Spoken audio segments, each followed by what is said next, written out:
नजरें मिला के मुझसे मेरे शाम मुस्कुरा दो।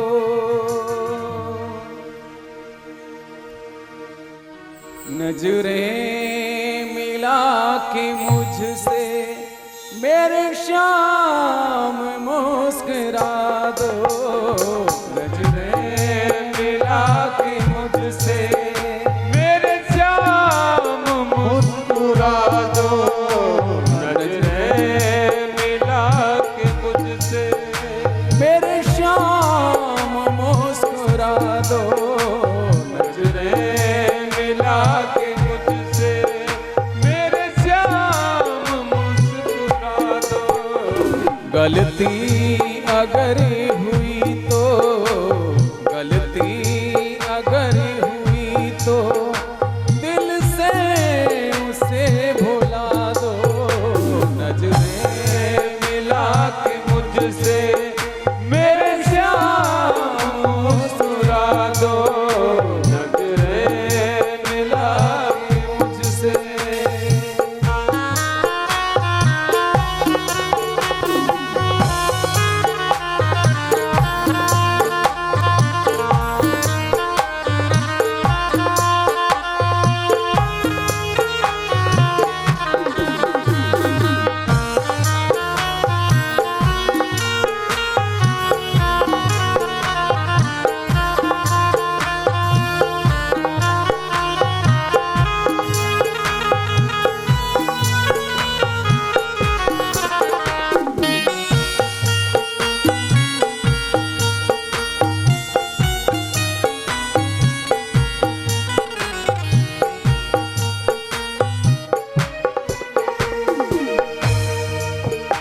किस बात पे खफा हो, नाराज लग रहे हो। किस बात पे खफा हो, नाराज लग रहे हो। लगते हो जैसे हरदम ना आज लग रहे हो। लगते हो जैसे हरदम ना आज लग रहे हो। खोए खोए से मेरे, खोए खोए से मेरे सरताज लग रहे हो। नजरें मिला के मुझसे ऐ शाम मुस्कुरा दो। नजरें मिला के मुझसे ऐ श्याम मुस्कुरा दो। नजरें मिला के मुझसे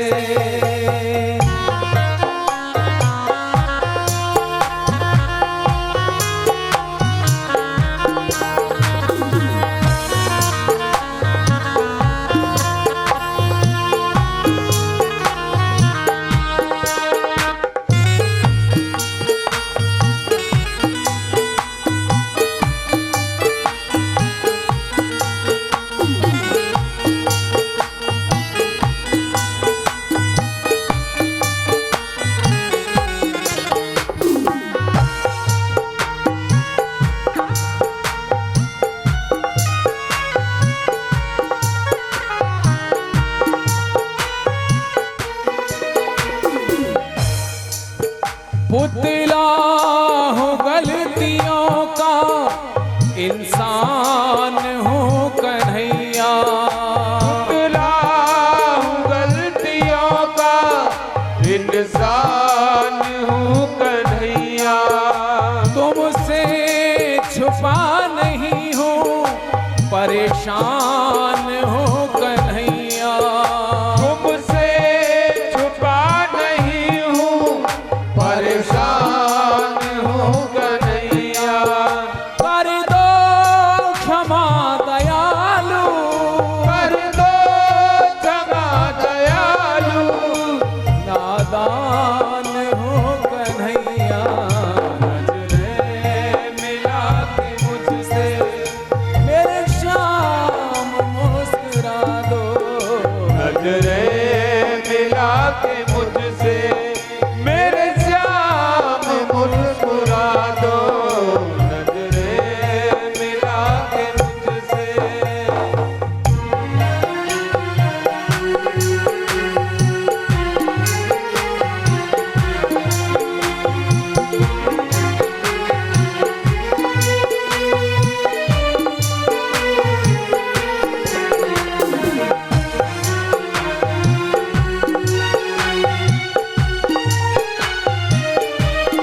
बालक में तुम पिता हो, रिश्ता न छूट सकता।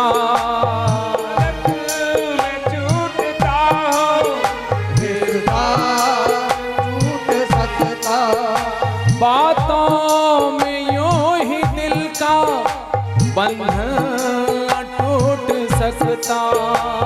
बातों में यूं ही दिल का बंधन टूट सकता। बिनु कहे कन्हैया, बिंदु कहे कन्हैया, मुझसे न रूठ सकता। नजरें मिला के मुझसे मेरे श्याम मुस्कुरा दो। नजरें मिला के मुझसे मेरे श्याम मुस्कुरा दो। गलती अगर हुई तो दिल से उसे भुला दो। नजरें मिला के मुझसे मेरे श्याम मुस्कुरा दो। नजरें मिला के मुझसे मेरे श्याम मुस्कुरा दो। नजरें मिला के मुझसे मेरे श्याम मुस्कुरा दो। नजरें मिला के मुझसे मेरे श्याम मुस्कुरा दो। नजरें मिला के मुझसे मेरे श्याम मुस्कुरा दो। नजरें मिला के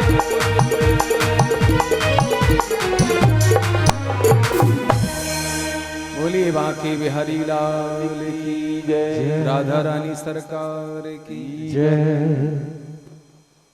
सुखदेव जी के जन्म की कथा आपने श्रवण की।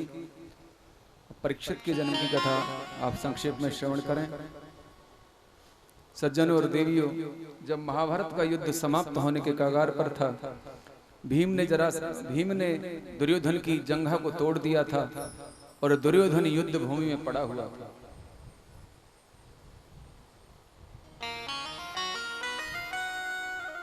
परंतु उसके प्राण नहीं निकले थे।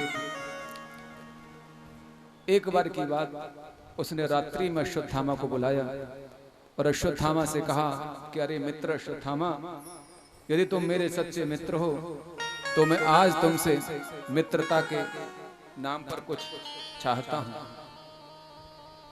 अश्वत्थामा ने कहा कि अरे मित्र, मैं तुम्हारे लिए अपने प्राण भी दे सकता हूं, मांग कर तो देखो। तब दुर्योधन ने कहा कि अश्वत्थामा, मैं चाहता हूं कि तुम पांचों पांडवों का सिर लाकर मुझे दो।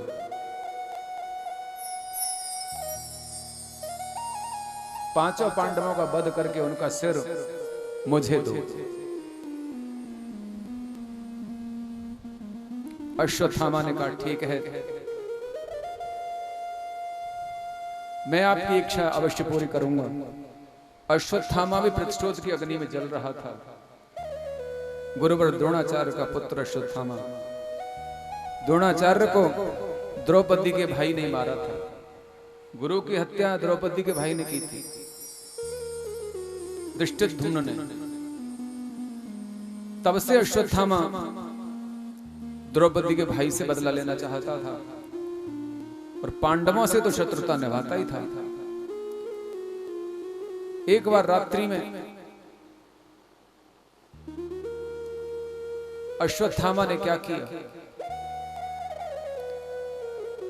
यह छिप करके पांडवों के शिविर की ओर गया और बैठ गया। भगवान श्री कृष्ण द्रौपदी के पुत्रों से कहते हैं, द्रौपदी के 5 पुत्र थे, एक एक पांडव से एक एक पुत्र था। 5 पुत्र थे द्रौपदी के। सज्जनों,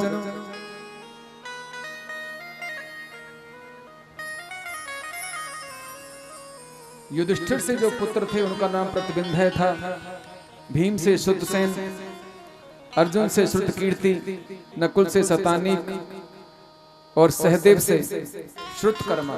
ये 5 पुत्र थे। आज श्री कृष्ण इन 5 से कहने लगे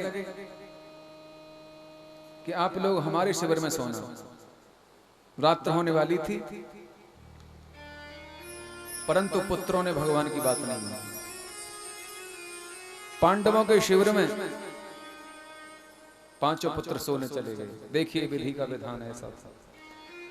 भगवान ने कहा कि आज आप लोग यहां मत सो, हमारे साथ चलो।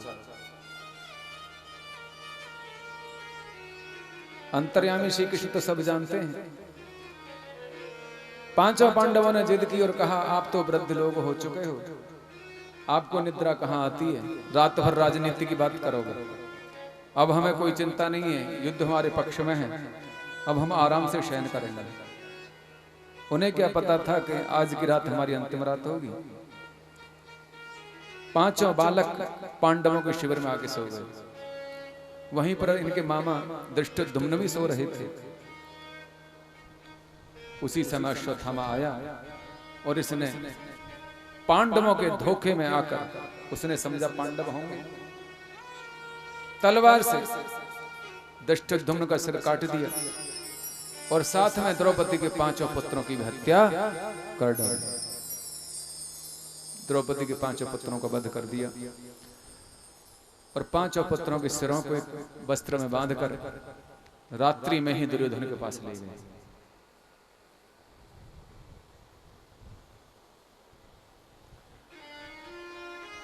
इधर धीरे धीरे ब्रह्म मुहूर्त में सूर्योदय होने के लिए अग्रसर है। उधर दुर्योधन अश्वत्थामा से कहता है कि अश्वत्थामा तू मुझे भीम के पुत्र का सिर दे, मेरे हाथों में भीम के पुत्र का सिर दे, मैं देखना चाहता हूं। जो भीम का पुत्र था, श्रुतसेन जिसका नाम था, अंधेरा हो रहा था। अश्वत्थामा को क्या पता था, उसने जो बड़ा सिर था देखने में बड़ा बलिष्ठ था, उस सिर को ही दे दिया, भीम का सिर समझ के। दुर्योधन ने उस सिर को अपने हाथों में लिया और उसको इतनी जोर से मसला, इतनी जोर से मसला कि उसको चूर चूर कर दिया। क्रोधित दुर्योधन ने उसको चूर चूर कर दिया, मसल दिया। परंतु तत्काल दुर्योधन सोचने लगा कि जिस भीम के ऊपर मेरी वज्र जैसी गदा का प्रहार नहीं होता था, आज उसका सिर इतना कोमल हो गया कि जो मेरे हाथों से मसलने से ही चूर चूर हो गया। ऐसा कैसे हो सकता है? इधर सूर्य नारायण उदय हुए। दुर्योधन ने तुरंत देखा, अरे ये तो द्रौपदी के पुत्र हैं, ये तो बहुत बड़ा पाप हो गया, बहुत बड़ा पाप कर दिया अश्वत्थामा। अरे महापापी अश्वत्थामा, चला जा मेरी आंखों के सामने से। इन बच्चों ने हमारा क्या बिगाड़ा था? तूने तो हमारे वंश को ही नष्ट कर दिया, हमारा तो कोई बचा नहीं था, तूने इनको भी मार डाला। अरे हत्यारे, मेरी आंखों के सामने चला गया।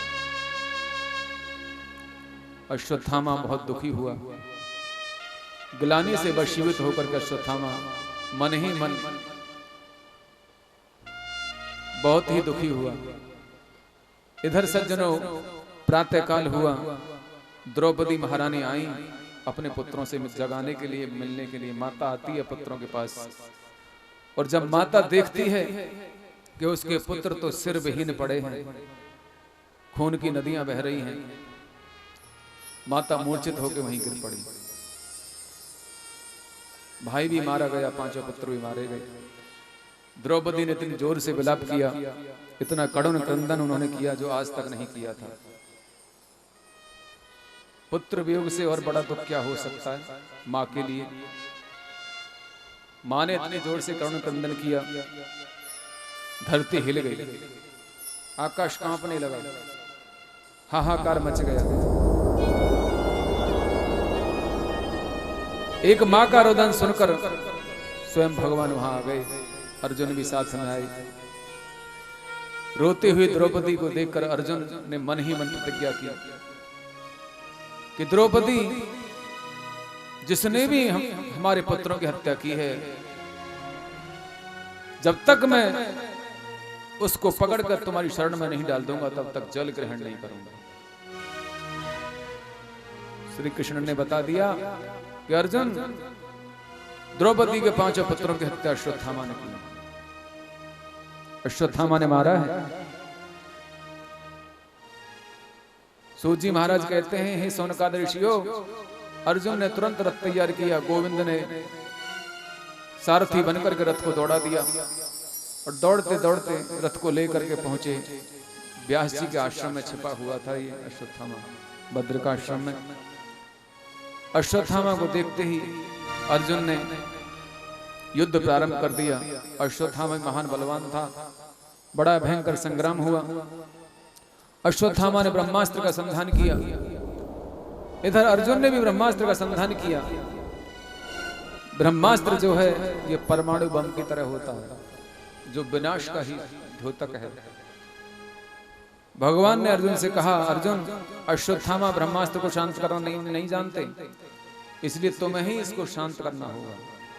गुरुदेव द्रोणाचार्य इतना प्रेम करते थे अर्जुन से, देखो उन्होंने यह विद्या अपने पुत्र को भी नहीं सिखाई थी, अपने शिष्य को सिखाई अर्जुन को, क्योंकि शिष्य को श्रेष्ठ धनुर्धर बनाना था। ब्रह्मास्त्र को अश्वत्थामा केवल चलाना जानता था, परंतु अर्जुन तो शांत करना भी जानते थे, तो अर्जुन ने शांत किया। अश्वत्थामा को पकड़ लिया, रथ के पीछे बांधकर और ले आए, राज्यसभा में ले आए। राज्यसभा जुड़ी हुई है, युधिष्ठिर महाराज बैठे हुए थे गद्दी पर, सभासद बैठे हुए हैं। अब प्रश्न ये हुआ कि अश्वत्थामा को क्या सजा मिलनी चाहिए।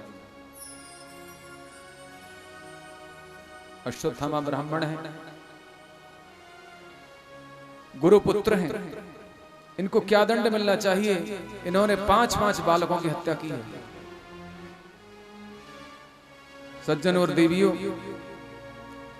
युधिष्ठिर महाराज से पूछा गया कि इन्हें क्या दंड मिलना चाहिए, तो युधिष्ठिर कहने लगे, जो शास्त्रों में वर्णित है वही इसको दंड मिलना चाहिए।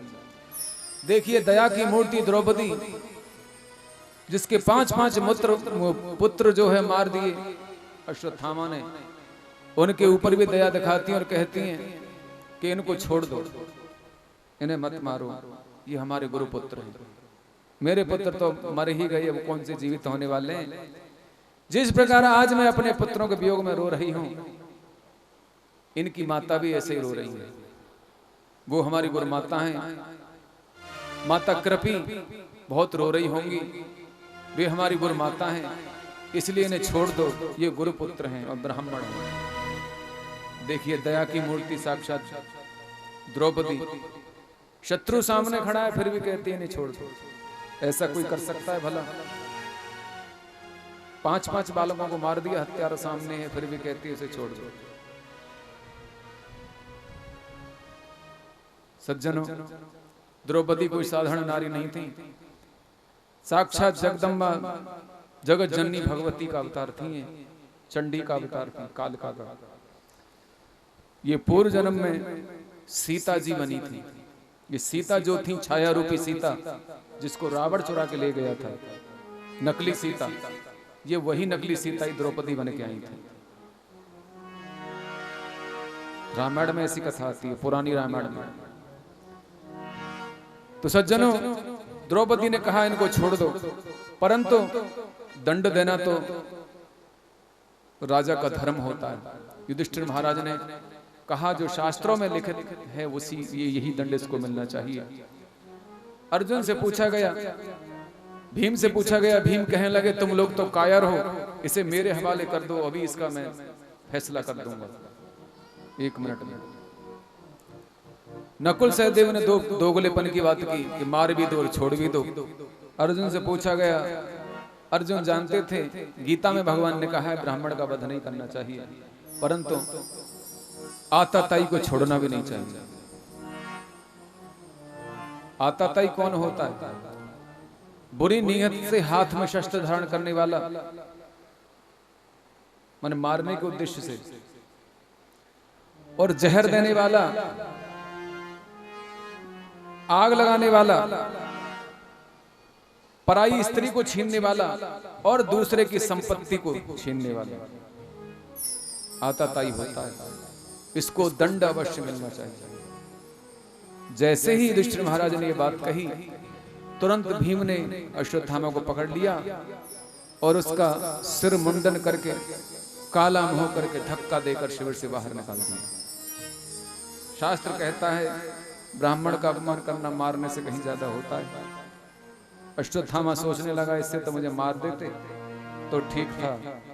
महाभारत में तो ऐसी कथा आती है कि श्री कृष्ण ने इसको श्राप दिया था और मणि निकाल ली थी इसके मस्तिष्क से भीम ने, जो जन्मजात मणि थी, और कहा था तेरा घाव ये कभी नहीं भरेगा, कभी जख्म नहीं भरेगा, सदा ऐसे ही रिश्ता रहेगा। आज भी अश्वत्थामा जीवित है और अश्वत्थामा के आज भी वह घाव रिश्ता रहता है। 7 चिरंजीवी माने गए सज्जनों, अश्वत्थामा बलिर्व्यासो हनुमानश्च विभीषणः कृपा परशुरामश्च सप्तैते चिरजीवन। अश्वत्थामा अभी मरे नहीं, जीवित हैं, चिरंजीवी हैं। राजा बलि चिरंजीवी हैं, सुतर लोक में उनका आज भी राज्य है। परशुराम चिरंजीवी हैं, हनुमान जी चिरंजीवी हैं, व्यास जी चिरंजीवी हैं। अश्वत्थामा बलि व्यास हनुमान, अश्वत्थामा बलिर्व्यासो हनुमानश्च विभीषण, विभीषण चिरंजीवी हैं।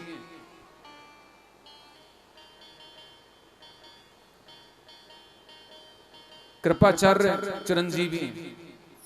ये 7 चिरंजीवी हैं। इनका कहीं भी ऐसा वर्णन नहीं है कि ये कब इस लोक को छोड़कर गए हैं, माने जाएंगे। आज भी हैं। परशुराम जी आज भी महेंद्रगिरी पर्वत पर रहते हैं, क्योंकि उन्होंने ये भूमि ब्राह्मणों को दान में दे रखी है जीत करके।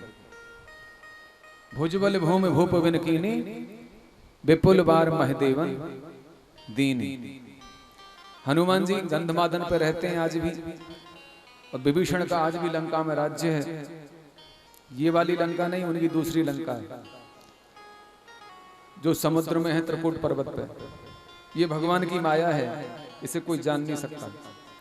क्योंकि रामचरितमानस में स्वयं प्रभु श्री राम ने विभीषण को 1 कल्प का राज्य दिया था, और अभी 1 कल्प हुआ नहीं।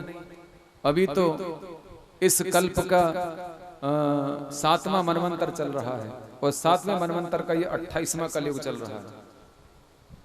और एक मनवंतर में 71 बार 4 युग व्यतीत होते हैं, तब एक मनवंतर होता है।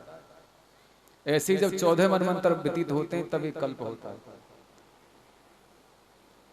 राजा बलि का आज भी पाताल में राज्य है, सुतर लोक में। कृपाचार्य और अश्वत्थामा बद्रिकाश्रम में रहते हैं। ये चिरंजीवी हैं। कृपा परशुरामश्च सप्तैते चिरजीवन।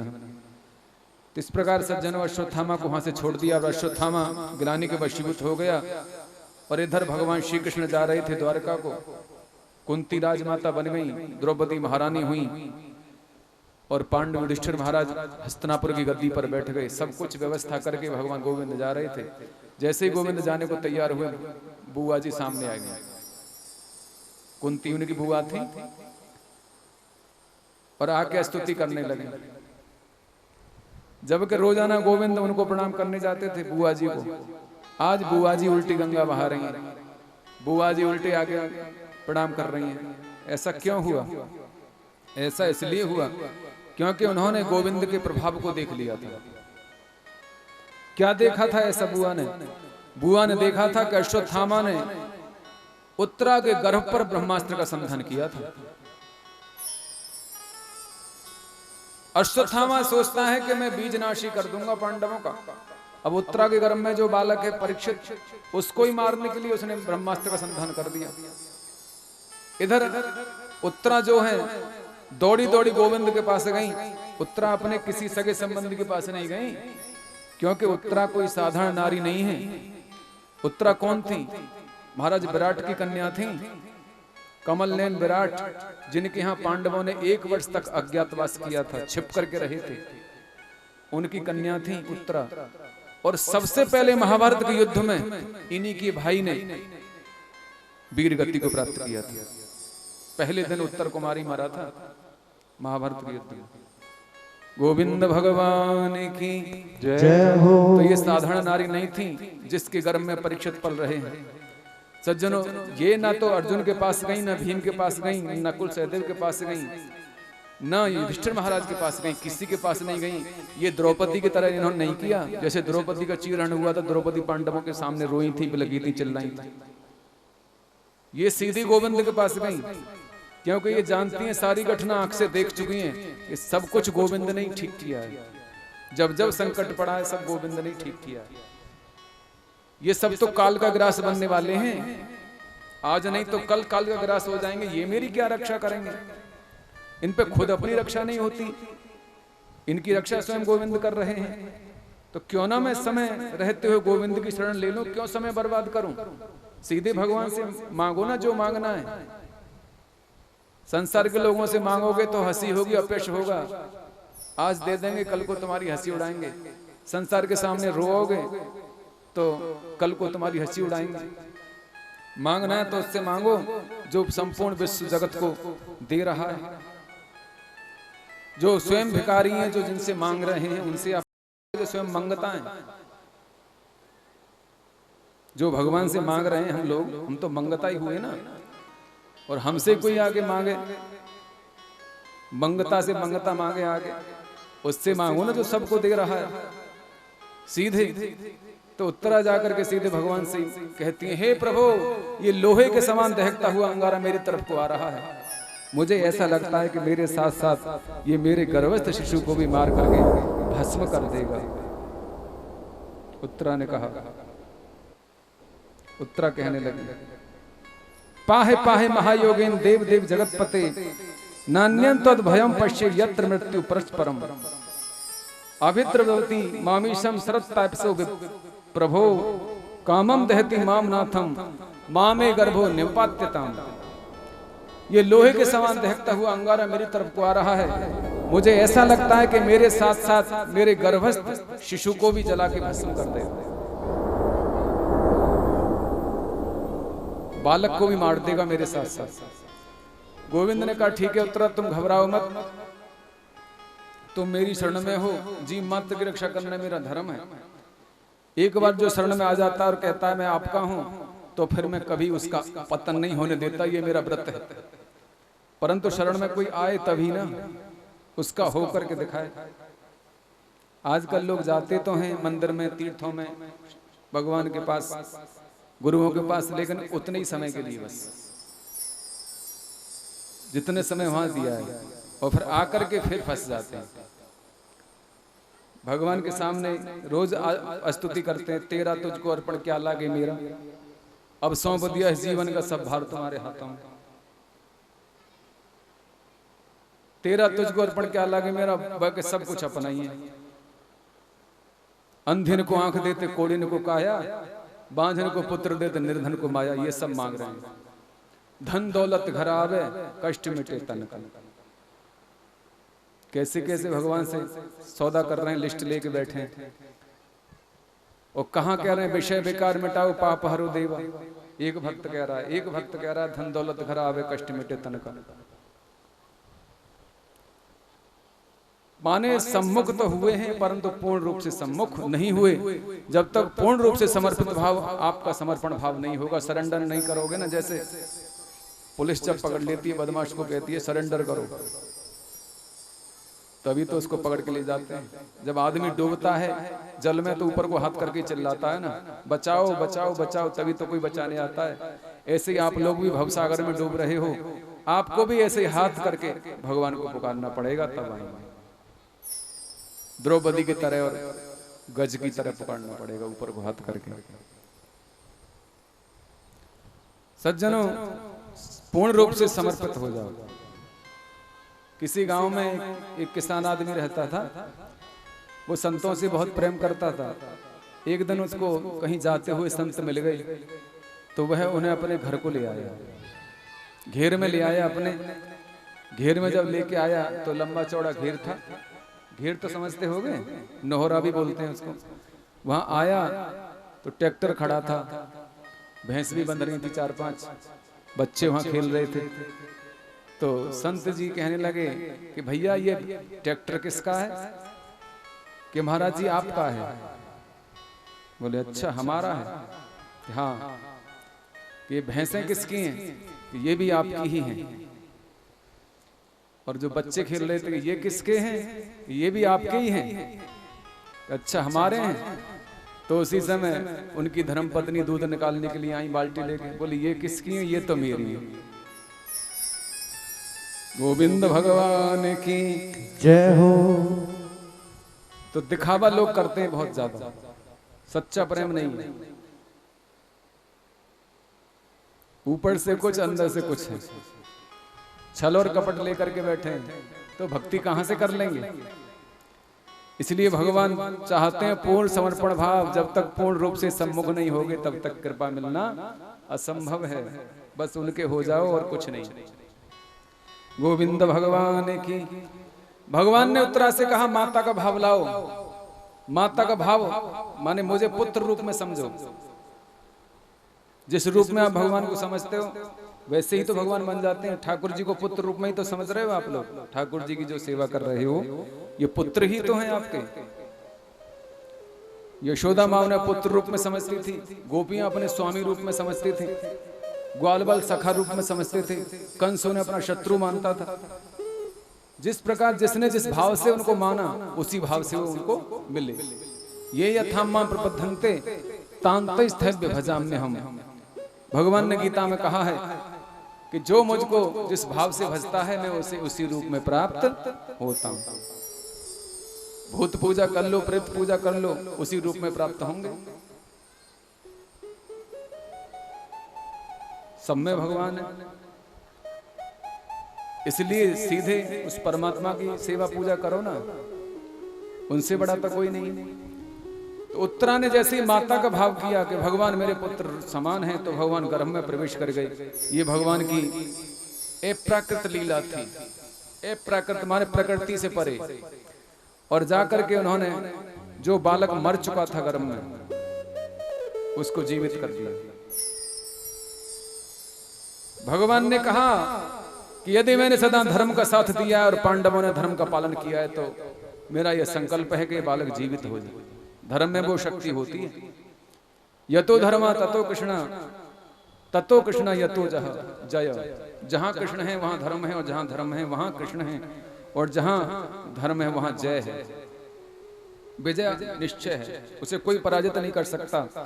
इसलिए बालक जीवित हो गया, बालक मरा हुआ पैदा हुआ था। महाभारत में कथा आती है। श्रीमद् भागवत में गर्भ में गए भगवान और चतुर्भुज नारायण का रूप दिखाया है, गर्भ में दर्शन करा दिया। और भगवान आ गए और तदुपरांत भगवान द्वारका जाने लगे। कुंती मैया ने यह दृश्य देखा था, इसलिए भगवान समझ के प्रणाम कर रही थी। नमः पंकज नाभाय, नमः पंकज मालिने, नमः पंकज नेत्राय, नमस्ते पंकज जांघ्रे, कृष्णाय वासुदेवाय, देवकी नंदनाय च, नंद गोप कुमाराय, गोविंदाय नमो नमः। कुंती स्तुति कर रही भगवान की नाना प्रकार से। भगवान कहने लगे बुआ जी ये आप क्या कर रही हो, कोई देखेगा तो क्या कहेगा।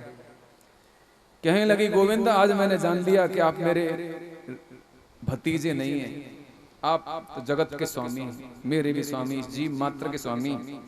मैं तो अब तक आपको अपना रिश्तेदारी समझ बैठी थी, मुझे क्षमा करना।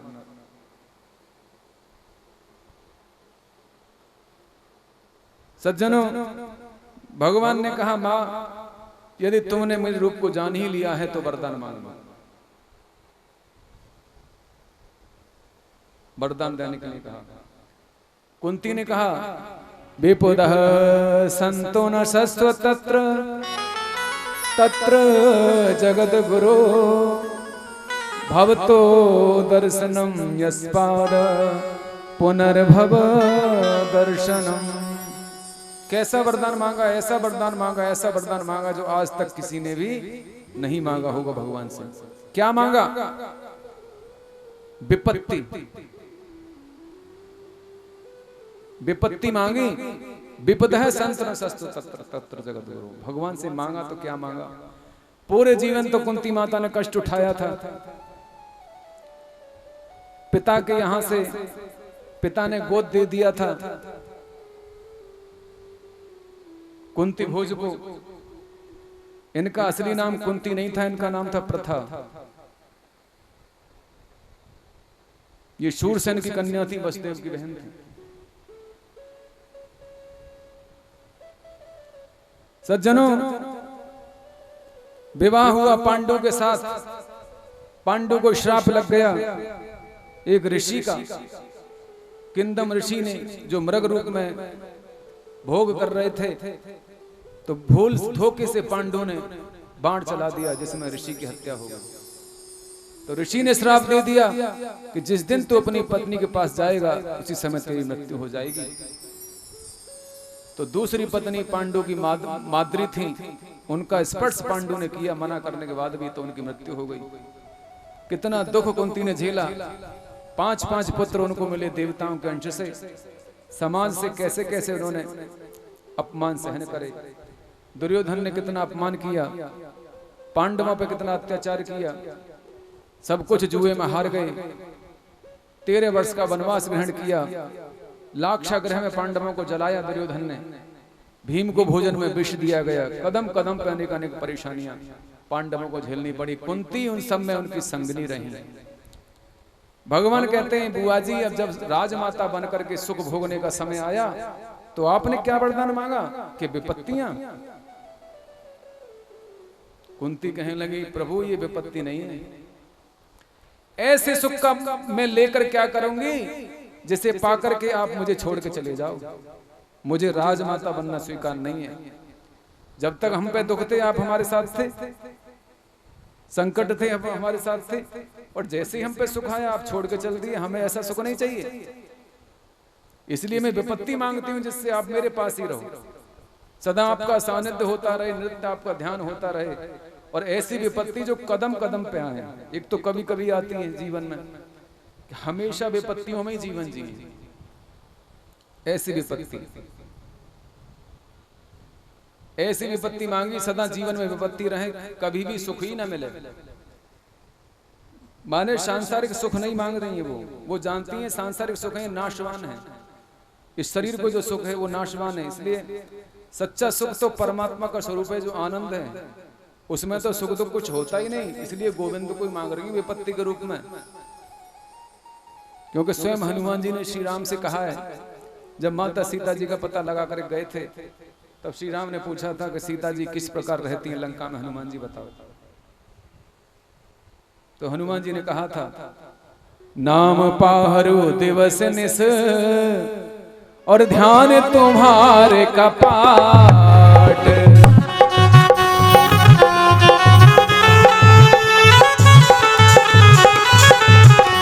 आलोचन निज पद जंत्रित प्राण चाहि के बाट। सिया भज राम जय जय राम, मेरे भगवान करो कल्याण। मंगल भवन मंगल हारी, जो सो दशरथ अजर बिहारी, जो सो दशरथ अजर। कहा माता जी लंका में इस प्रकार रहती हैं, प्रभु आपका जो नाम है पहरेदार की तरह है, जो दिन रात आपका पहरा नाम देता है। ध्यान तुम्हार कपाट, और आपका जो ध्यान है ये दरवाजे की तरह है। और उस दरवाजे पर लोचन जंत्र, आपके पद चरणों का जो ध्यान कर रही हैं, जो नाम ले रही हैं, वो ताला लगा हुआ है। तो फिर बताओ प्राण कैसे निकल जाएंगे उनके? जाहे प्राण कहीं बाट, कौन से रास्ते से प्राण निकलेंगे? और मैं तो विपत्ति माने सबसे बड़ा विपत्ति उसको मानता हूं कि जिस दिन मैं आपका भजन नहीं कर पाता, हनुमान जी कहते हैं। और आप भी इस बात को सुन लेना, आप पे सबसे बड़ा संकट उस दिन मानना जिस दिन आप भगवान का पूजन ध्यान भजन न कर सको, जाप न कर सको। दिन आपका ऐसे निकल जाए बिना भगवान के नाम किए। स्नान कर लिया लेकिन संध्या नहीं करी, स्नान व्यर्थ गया। स्नान के बाद संध्या जरूरी होती है, नहीं तो पशु स्नान माना जाता है।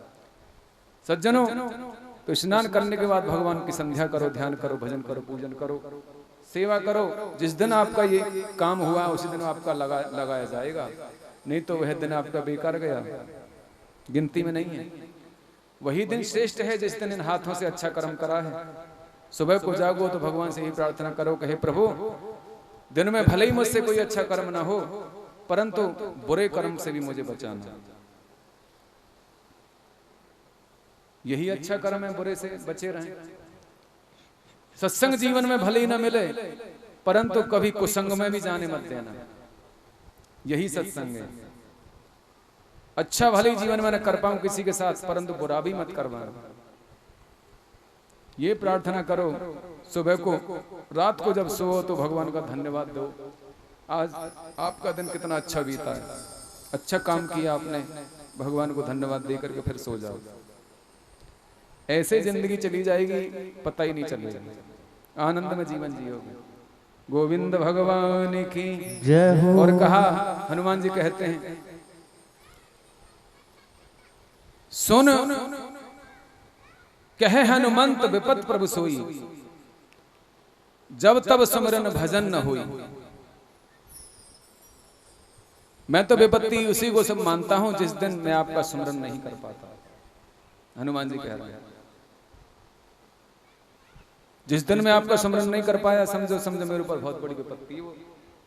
मैं विपत्ति को विपत्ति नहीं मानता, जिस विपत्ति में आपका स्मरण होता है वह विपत्ति नहीं है। तो यही बात कुंती कह रही है कि मुझे विपत्तियां चाहिए, मुझे दुख चाहिए, कदम कदम पे कष्ट चाहिए, क्योंकि राम नाम सभी, वो कहते हैं कि राम नाम सभी कहें, दशरथ कहे न कोई, एक बार दशरथ कहे तो कोटि यज्ञ फल हो। गोविंद भगवान की जय हो। सज्जनों, भगवान माता बुआ को, माने कुंती बुआ को वरदान देकर के द्वारका चले गए, और इधर परीक्षित का जन्म हुआ। बालक का जब जन्म हुआ तो चारों तरफ को बालक आंख फाड़ फाड़ के देखता है, मानो उसको देख रहा है जिसको गर्भ में देखा था, उस रूप को वहां है नहीं वो। युधिष्ठिर महाराज कहने लगे, ये कैसा बालक है, चारों तरफ को देख रहा है, पैदा होते ही आंख फाड़ फाड़ के। ब्राह्मणों को बुलाया, नामकरण किया गया।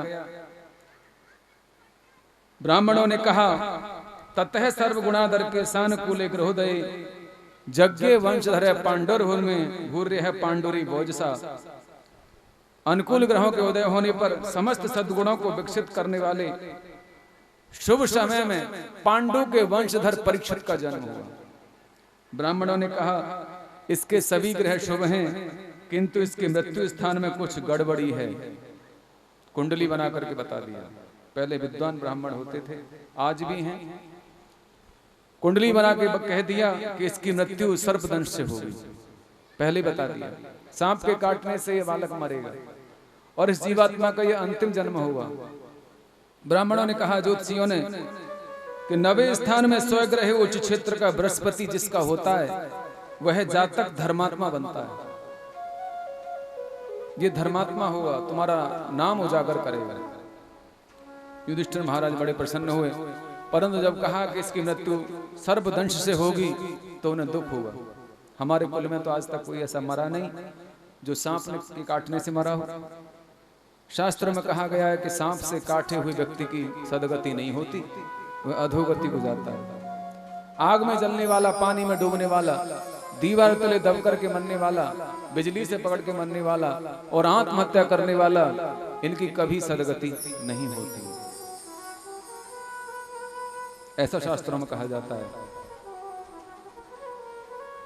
यदि इनको श्रीमद् भागवत कथा का श्रवण कराया जाए तभी इनकी सदगति होगी। इसीलिए परीक्षित को श्रीमद् भागवत कथा सुनाई थी विद्वानों ने। गोविंद भगवान की जय हो। अब परीक्षित का जन्म हुआ। सज्जनों, परीक्षित बड़े हो गए। इधर 16 वर्ष हो गए पांडवों को।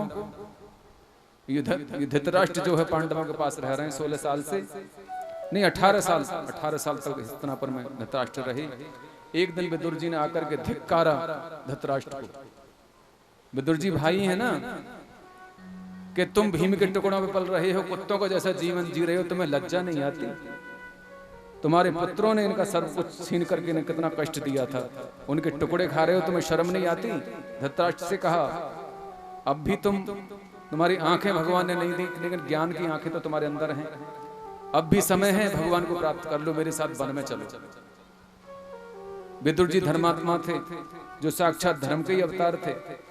सज्जनों, अपने भाई को ले गए, साथ में गांधारी को भी ले गए चुपके से, साथ में कुंती भी चली गई, पुत्रों को बिना बताए। माता भी चली गई। देखो इतना प्रेम करती थी गांधारी से, वो जेठानी थी उनकी, साथ ही चली गई और जंगल में जाकर के उन्होंने तपस्या की और दावा नल में जल करके मृत्यु हो गई इनकी। जंगल की आग में जल करके इनकी मृत्यु हो गई। गोविंद भगवान की जय हो। इधर सज्जनों, भगवान श्री कृष्ण द्वारका में आए हैं और द्वारका में इनका एक पुत्र था सांब, जो महापापी था, शराबी था, ज्वारी था। कहते हैं कि परिवार में एक पुत्र ऐसा हो जाए कि जो शराबी, ज्वारी, व्यभिचारी हो जाए तो उस वंश को नष्ट होने में समय नहीं लगता। श्री कृष्ण भगवान स्वयं जिस कुल के रक्षक थे, यादवों के 56 करोड़ यदुवंशी थे, उनके एक छत्र सम्राट गोविंद थे, परंतु उनके घर में भी सांब जैसा पुत्र हो गया जिसने सबका नाश करा दिया। दुर्वासा ऋषि का अपमान किया था एक बार इन्होंने, सांब ने। बालकों ने इनको नारी बना करके और दुर्वासा ऋषि के सामने ले जाकर के कहा था कि बताओ महाराज, आप तपस्वी हो, इस बालक के पुत्र होगा या पुत्री? नकली स्त्री बना के। दुर्वासा ने कहा ना तो इसके पुत्र होगा, ना होगी इसके पुत्री, इसके होगा मूसल। जनस्थिति वो मंदा यदुवंश कुल नाशनम, जो तुम्हारे कुल का नाश कर देगा। ये थोड़ी सी कथा है, संक्षिप्त में आई है, आगे लास्ट में आएगी पूरी कथा ही विस्तार से। तो देखिए उस सांब के कारण पूरे यदुकुल का संहार हुआ। मूसल निकला, उसको उग्रसेन ने घिसवा करके प्रभास क्षेत्र के समुद्र में फेंक दिया, गुजरात में। परंतु वह जल की लहरों के साथ किनारे पर आकर के पुनः पटेरों के रूप में परिणत हो गया। माने झुंड जो होते हैं ना, झुंड जो नदियों पे, नहरों पे होते हैं, पत्थर जो बड़े पैने होते हैं, ब्लेड की जैसी धार होती है। तो वहां यदुवंशियों ने यज्ञ किया था। 13 दिन का पक्ष हुआ था, सूर्य ग्रहण हुआ था। तो भगवान श्री कृष्ण सभी यादवों को लेकर प्रभास क्षेत्र में गए थे और वहां यज्ञ किया था। यज्ञ करने के बाद यदुवंशियों ने शराब का पान कर लिया। अब शराब पीने से, मदरा पीने से उनका सारा सत्कर्म नष्ट हो गया। आज भी जो लोग सत्कर्म करते हैं ना, इतना यज्ञ दान पुण्य करते हैं, रात को पी लेते हैं, सब खत्म, खाता नील हो जाता है। कहते हैं नेकी कर और दरिया में डाल, फिर कुछ नहीं बचता। इसलिए ये उदाहरण है इस बात का। इतना बड़ा सत्कर्म किया यदुवंशियों ने और शराब पी ली। उनकी मति ऐसी भ्रष्ट हुई कि आपस में लड़ने लगे। इतना विवाद बढ़ा कि मार पिटाई होने लगी। जब अस्त्र शस्त्र कोई न मिला तो समुद्र किनारे जो झुंड थे उनको ही उखाड़ उखाड़ के हथियार बना दिया और आपस में एक दूसरे को काट डाला। लड़ मर गए, सभी समाप्त हो गए। और वो जो एक नौक बची थी उस मूसल की, उसको एक मछली निकल गई थी। बहेलिया ने मछली को पकड़ा और उससे एक बाण बना लिया। मछली के अंदर से जो निकला टुकड़ा मूसल का, और उस बाण से भगवान कृष्ण के पैर में से प्रहार किया था। जो पद्म चिन्ह भगवान के पैर में था, उसने समझा किसी मृग की आंख है। ये भी भगवान की लीला थी, प्रभु की इच्छा थी। उनका अवतार का काल पूरा हो चुका था। देवताओं ने कहा था प्रभु आपके अवतार का काल पूरा हो चुका, अब आप अपने धाम को चलो। तो उन्होंने एक बहेलिया के द्वारा अपना तिरोभाव किया, अपना देह त्यागा, मनुष्य शरीर। उन्होंने दिखाया कि मनुष्य सदा इस धरती पर नहीं रहता, मेरी तरह से जाना पड़ता है। गोविंद अपने धाम को गए। ये बहेलिया कोई और नहीं था, पूर्व जन्म का बाली था, जिसको श्री राम ने मारा था, तो उसका ऋण रह गया था इनके ऊपर। उसको उतार के भगवान गए। अब इधर भगवान ने सभी गोपिकाओं को अर्जुन को सौंप दिया था। जो बची थी द्वारका की नारियां, सबको अर्जुन को सौंप दिया था। कहा था कि आज से 7वें दिन सुनामी आ जाएगा, सब समाप्त हो जाएगा, तुम इन्हें हस्तिनापुर ले जाओ।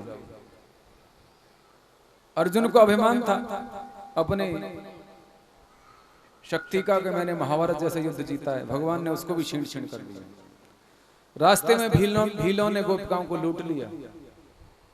भीलन लूटी गोपिका, वही अर्जुन वही बाण। एक भिल्ली ने अर्जुन को बचाया था रति दान लेने के बदले कि तुम्हें एक रात मेरे साथ रहना पड़ेगा, तभी मैं तुम्हारे प्राणों की रक्षा करूंगा। वो समय भी देखना पड़ गया उस वीर अर्जुन को। गोपियां साधारण नारी नहीं थी, वो संत थे। वो सब संत रूप में परिणत हो गए। इधर अर्जुन रोते हुए हस्तिनापुर आए। युधिष्ठिर महाराज समझ गए। अर्जुन ने सब कुछ बता दिया कि जिनको हम अपना रिश्तेदार समझते थे वो हमारे रिश्तेदार नहीं थे, वो तो साक्षात नारायण थे। वो सब कुछ छोड़ करके चले गए, अब हमारा कोई नहीं है। वहीं नारद जी आए तुम्बरु गंधर्व के साथ। उन्होंने पांडवों को सन्यास की दीक्षा दी और बाबा जी बना के सबको भेज दिया। और पांडव लोगों ने परीक्षित को राजा बना दिया, हस्तिनापुर की गद्दी पर बिठाया। अल्पायु में ही बिठा दिया था परीक्षित को। पांडवों ने स्वर्गारोहण किया और सभी स्वर्ग हो गए। बोली गोविंद भगवान की जय हो। परीक्षित को राजा बना दिया। परीक्षित भगवान श्री कृष्ण के परम भक्त थे, क्योंकि बचपन से इन्हें भक्ति का रंग लगा हुआ था। आगे की कथा श्रवण करेंगे आप, परीक्षित दिग्विजय करेंगे। उससे पहले 2 मिनट सभी भगवान का नाम लें। श्याम दीवानों ने श्याम के प्यार में, हो श्याम दीवानों ने श्याम के प्यार में ऐसी महफिल सजाई मजा आ गया। श्याम दीवानों ने श्याम के प्यार में, श्याम दीवानों ने श्याम के प्यार में ऐसी महफिल सजाई मजा आ गया। श्याम दीवानों ने श्याम के प्यार में, श्याम दीवानों ने श्याम के प्यार ने ऐसी महफिल सजाई मजा आ गया। चांद के साए में ए मेरे सांवरे, चांद के साए में ए मेरे सांवरे ऐसी मस्ती पिलाई मजा आ गया। श्याम दीवानों ने श्याम के प्यार में ऐसी महफिल सजाई मजा आ गया।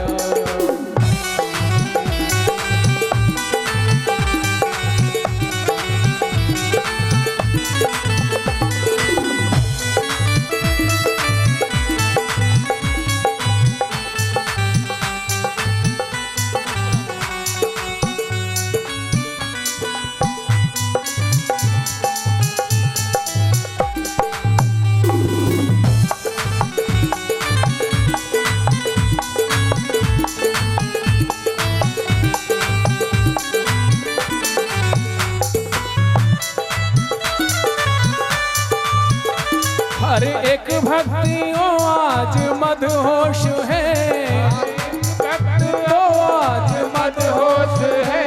हर एक भक्ति तो आज मदहोश है, हर एक भक्त तो आज मदहोश है। ये तेरी ही नजर का तो अब दोष है, ये तेरी ही नजर का तो अब दोष है। ये तेरी ही नजर का तो अब दोष है।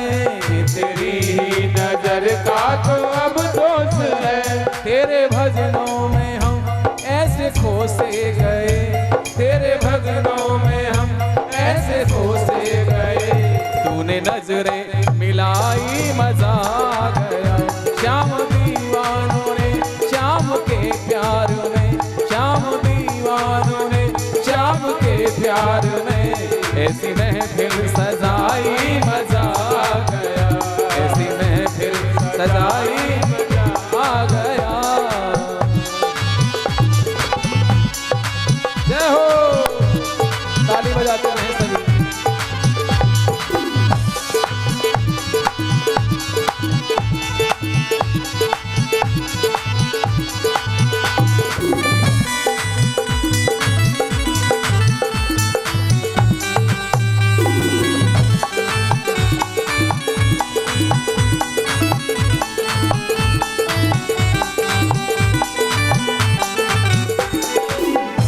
देखो बाबा भी नजरें मिलाने लगा, देखो बाबा भी नजरें मिलाने लगा, देखो कान्हा भी नजरें मिलाने लगा, देखो कान्हा भी नजरें मिलाने लगा, देख कर हमको वो मुस्कुराने लगा, देख कर हमको वो मुस्कुराने लगा, देखा हमने उन्हें मुस्कुराते हुए, देखा हमने उन्हें मुस्कुराते हुए, फिर गर्दन झुकाई मजा आ गया, श्याम दीवानों ने श्याम के प्यार में, श्याम दीवानों ने श्याम के प्यार में, ऐसी महफिल सजाई मजा आ गया, ऐसी महफिल सजाई मजा आ गया। जय हो।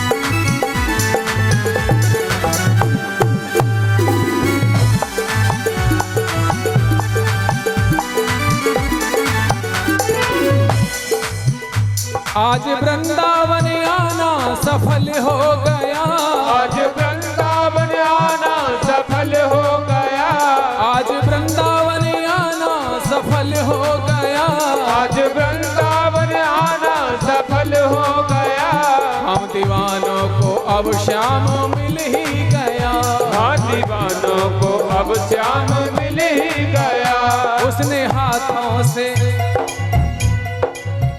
उसने हाथों से गिन्नी मेरे माथे पर, उसने हाथों से गिन्नी मेरे माथे पर, ऐसे उंगली फिराई मजा आ गया, श्याम दीवानों ने श्याम के प्यार में, श्याम दीवानों ने श्याम के प्यार में, ऐसी महफिल सजाई मजा आ गया, हो ऐसी महफिल सजाई मजा आ गया, ऐसी महफिल सजाई मजा आ गया, हो ऐसी महफिल सजाई मजा आ गया, श्याम दीवानों ने श्याम के प्यार में, श्याम दीवानों ने श्याम के प्यार ने, ऐसी महफिल सजाई मजा आ गया, ऐसी महफिल सजाई मजा जय हो।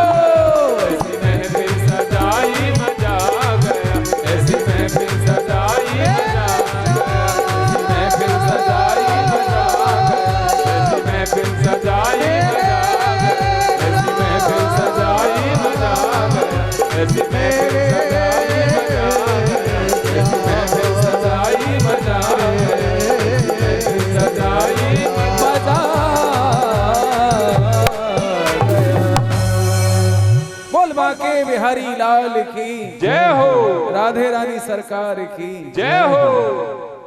जो शत्रु राजा होते हैं ना वो आक्रमण करते हैं, तो राजा जो है उनको पराजित करने के लिए दिग्विजय करते हैं, एक एक से पराजित करके उनसे कर लेते हैं, माने अपने आश्रित उनको कर लेते हैं, अधीन बना लेते हैं अपने। दिग्विजय का मतलब यह है कल को कोई आंख नहीं उठा सकता उनके राज्य की तरफ, माने अपने आश्रित कर लेते हैं, अधीन कर लेते हैं उनके राज्य को, उनके इशारे पर सब कुछ होता है। वो चक्रवर्ती सम्राट कहलाते हैं, एक छत्र सार्वभौम सम्राट। और परीक्षित तो पूरी पृथ्वी के राजा थे, पूरी पृथ्वी के राजा थे। परीक्षित जी के बाद में कोई भी राजा ऐसा नहीं हुआ जो पूरी पृथ्वी का सम्राट रहा हो। चंद्रगुप्त इत्यादि, अशोक सम्राट इत्यादि रहे हैं, पर पूरी पृथ्वी के ये भी नहीं रहे। पूरे भारतवर्ष के ये सम्राट थे, चंद्रगुप्त मौर्य इत्यादि। ये भारतवर्ष भी बहुत बड़ा था पहले, अब से 2000 साल पहले। अब तो इस भारतवर्ष के 15 टुकड़े हो चुके हैं। इस देश में से 15 देश और बन चुके हैं। गूगल पे सर्च करके देख लेंगे, 15 देश निकल चुके हैं इसमें से। इतना बड़ा भारतवर्ष था ये, 15 देश इससे निकल चुके हैं। अब मैं नाम क्या गिनाऊं, उन्हें गिनाने से फायदा क्या है, कथा सुनो भगवान की। गोविंद भगवान की जय हो। अब परीक्षित जब दिग्विजय कर रहे थे तो जंगल में उनका शिविर लगा हुआ था, सेना साथ में थी।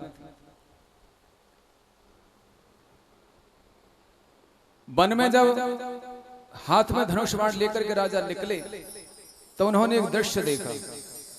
दृश्य में क्या देखा कि एक काले रंग का आदमी हाथ में डंडा लेकर बैल को और गाय को पीट रहा था, मार रहा था।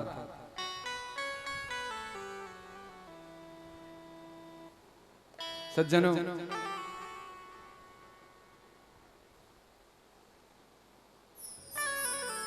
प्राची दिशा की ओर गए जहां सरस्वती नदी बहती है। सरस्वती नदी के तट पर पहुंचे, वहां पर यह दृश्य देखा है।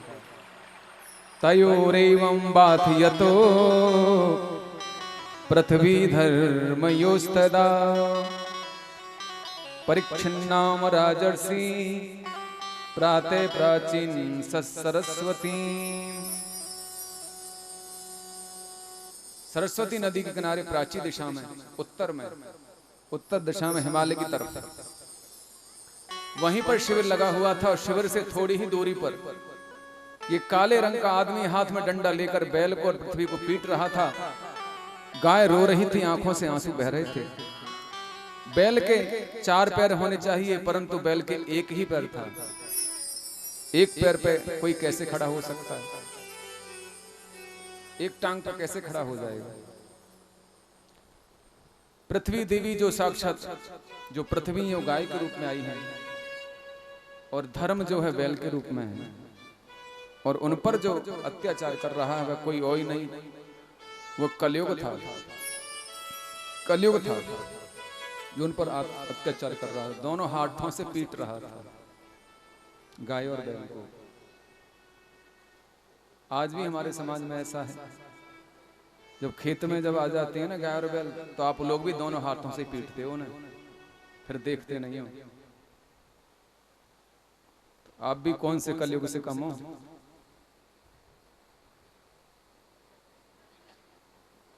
किसी एक व्यक्ति विशेष के लिए नहीं कहते हैं, सबके लिए बात होती है।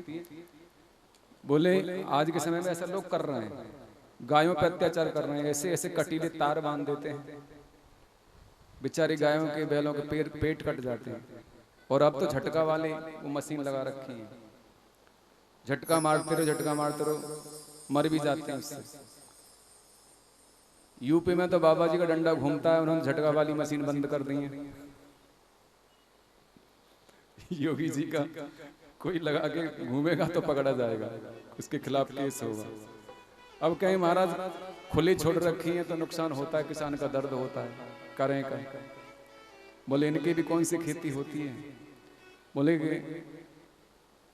पूरे खेत के खेत समाप्त कर देते हैं, गन्ना नहीं होने देते, मक्का नहीं होने देते, धानों को तो धान भी खा लेते हैं, पता नहीं होगा आपको तो। धानों को भी खा जाती होंगी, जब कुछ नहीं मिलता तो सबको खाएंगे।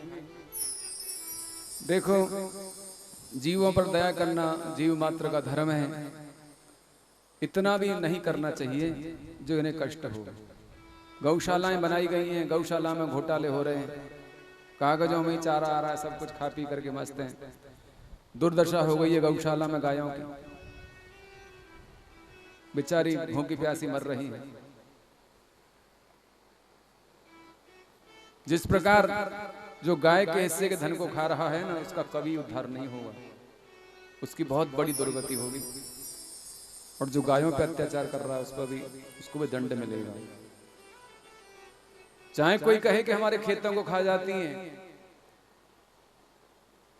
खेतों को खा जाती हैं तो खाने दो। बोले बाबा तुम तो बैठे बैठे गद्दी पे कह रहे हो, तुम्हें कौन सा कमाना पड़ा है। ऐसी बात नहीं है, धर्म तो धर्म ही होता है। यदि हम जैसे लोग समर्थन करने लगे तो फिर होगा क्या।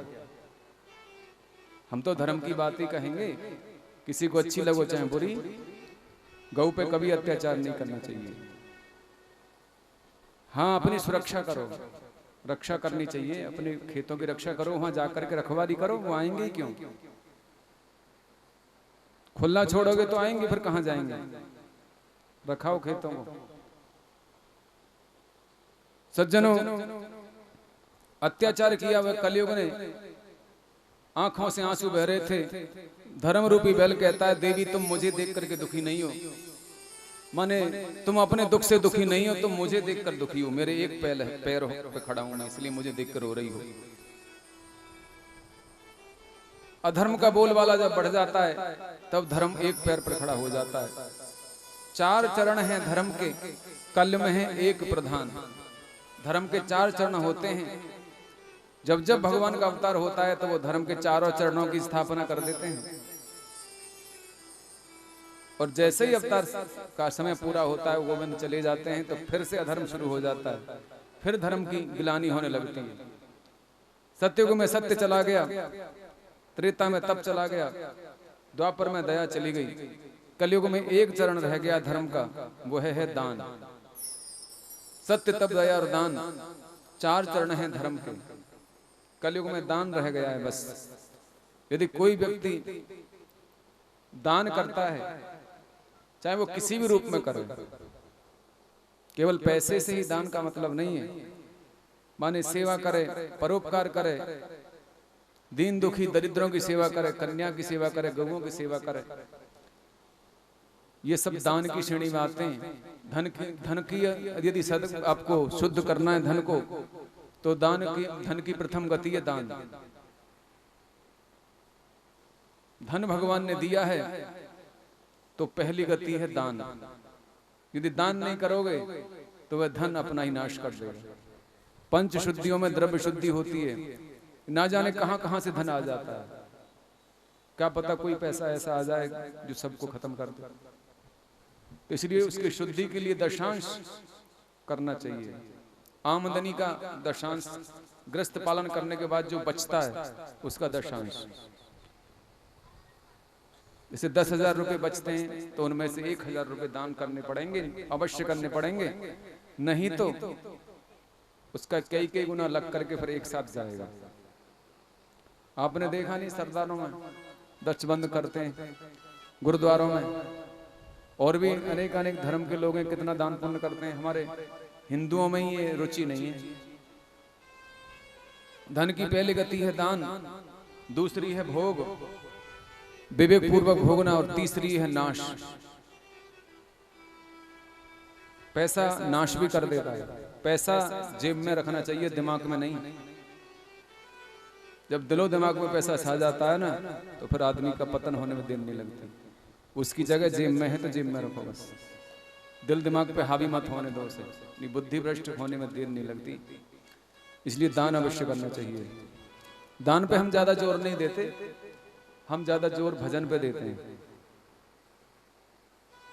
भजन करो, दान भी करो, भजन भी करो। कहा है बाबा तुलसीदास ने, तुलसी या संसार में 2 ही आबत काम, दी हुई मुट्ठी दान की और हरि का नाम। बोली गोविंद भगवान की। परीक्षित ने देखा कि मेरे राज्य में रहते हुए निसहाय जीवों पर अत्याचार हो रहा है। राजा ने तुरंत दौड़ करके धनुष पर बाण चढ़ा लिया, मारने के लिए कलयुग को। जैसे धनुष पर बाण चढ़ाया, कलयुग दौड़ करके चरणों में गिर पड़ा। त्राहिमाम त्राहिमाम। कलयुग जानता था कि भ्रमर के समान सारग्राही राजा धर्मात्मा होने के साथ शत्रु विनाशक भी है, ये मुझे जीवित नहीं छोड़ेगा। इसलिए नीति कहती है चरण में जाके गिर जाओ, रक्षा करो, रक्षा करो। राजा कहने लगे कि तू निसहाय जीवों पर अत्याचार कर रहा है, धिक्कार है मुझे। मैं तुझसे कहता हूं कि तू मेरे राज्य से निकल जा। कलयुग कहने लगा मैं कहां जाऊं प्रभु, पूरी पृथ्वी पर तो आपको शासन है, मैं जहां भी जाता हूं वहीं पर आप मुझे धनुष पर बाण लिए हुए दिखाई खड़े देंगे, क्योंकि मैं अत्याचार जहां भी करूंगा वहां आप पहुंच जाओगे। कलयुग कहता है, और ये तो प्रकृति का नियम है कि सत्युग के बाद त्रेता, त्रेता के बाद द्वापर, द्वापर के बाद कलयुग आता है। आप मुझे मार देंगे तो प्रकृति का नियम भंग हो जाएगा। कलयुग धर्म का सहायक है, कली, कली का अर्थ होता है कल है, जिसके घर में शराब है, जुआ है, सट्टे का धन आता है, चोरी बेईमानी का 2 नंबर का पैसा आता है, कलयुग भी उसके साथ चला आता है।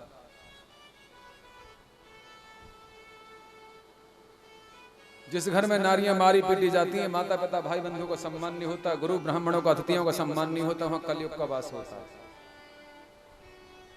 जिस घर में आचरणहीन लोग रहते हैं वहां कलयुग का वास होता है। कलयुग को 4 स्थान राजा ने दिए, मारा नहीं, राजा भी समझते हैं कलयुग में भले ही लाखों अवगुण हो, परंतु एक गुण भी तो है। क्या गुण है कलयुग के अंदर? कलयुग केवल नाम आधारा, सुमिर सुमिर नर उतरे पारा। यही सबसे प्रमुख गुण है कलयुग का, कि जो फल अन्य युगों में योग यज्ञ जब तक व्रत से मिलता था, वही फल इस कलयुग में केवल और केवल ठाकुर जी के नाम से ही प्राप्त होता है। इसलिए कलयुग का एक विशेष गुण है। अब कलयुग को 4 स्थान दिए राजा ने, द्यूत, कीड़ा, मद्यपान, वैश्यावृत्ति और हिंसा। द्यूत, कीड़ा, मद्यपान, वैश्यावृत्ति और हिंसा, यहीं पर कलयुग रहेगा और अन्यत्र कहीं कलयुग नहीं है। और एक स्थान और दिया, अधर्म की कमाई में तेरा निवास होगा, माने 2 नंबर के धन में। पहला स्थान दिया द्यूत, कीड़ा, माने जुआ में। सट्टे का धन जिसके घर में आता है उसके साथ कलयुग आ जाता है, जीवन में बट्टा भी लगा देता है, और ऐसा बट्टा लगाता है, ऐसा दाग जो किसी भी साबुन से नहीं धुलता।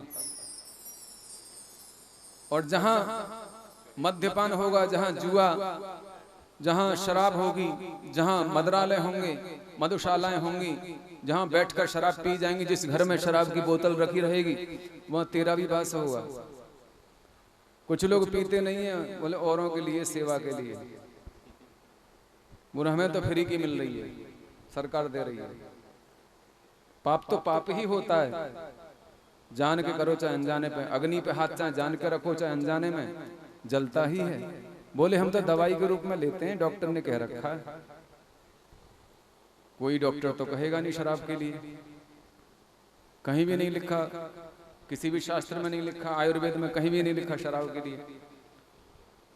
अपने मनो इच्छा पूरी करने के लिए मनमाना आचरण लोग करते हैं। और तीसरा है वैश्यावृत्ति, जहां व्यभिचारी स्त्री पुरुष रहेंगे, पर पुरुष गामिनी पर स्त्री गामिनी पुरुष रहेंगे, वहां तेरा वास होगा। और जहां हिंसा होगी वहां तेरा वास होगा। 5वां स्थान दिया अधर्म के कमाई के धन में, माने स्वर्ण में, सोने में स्थान दिया। सोने को अच्छा नहीं समझा जाता क्योंकि इसमें कलयुग रहता है।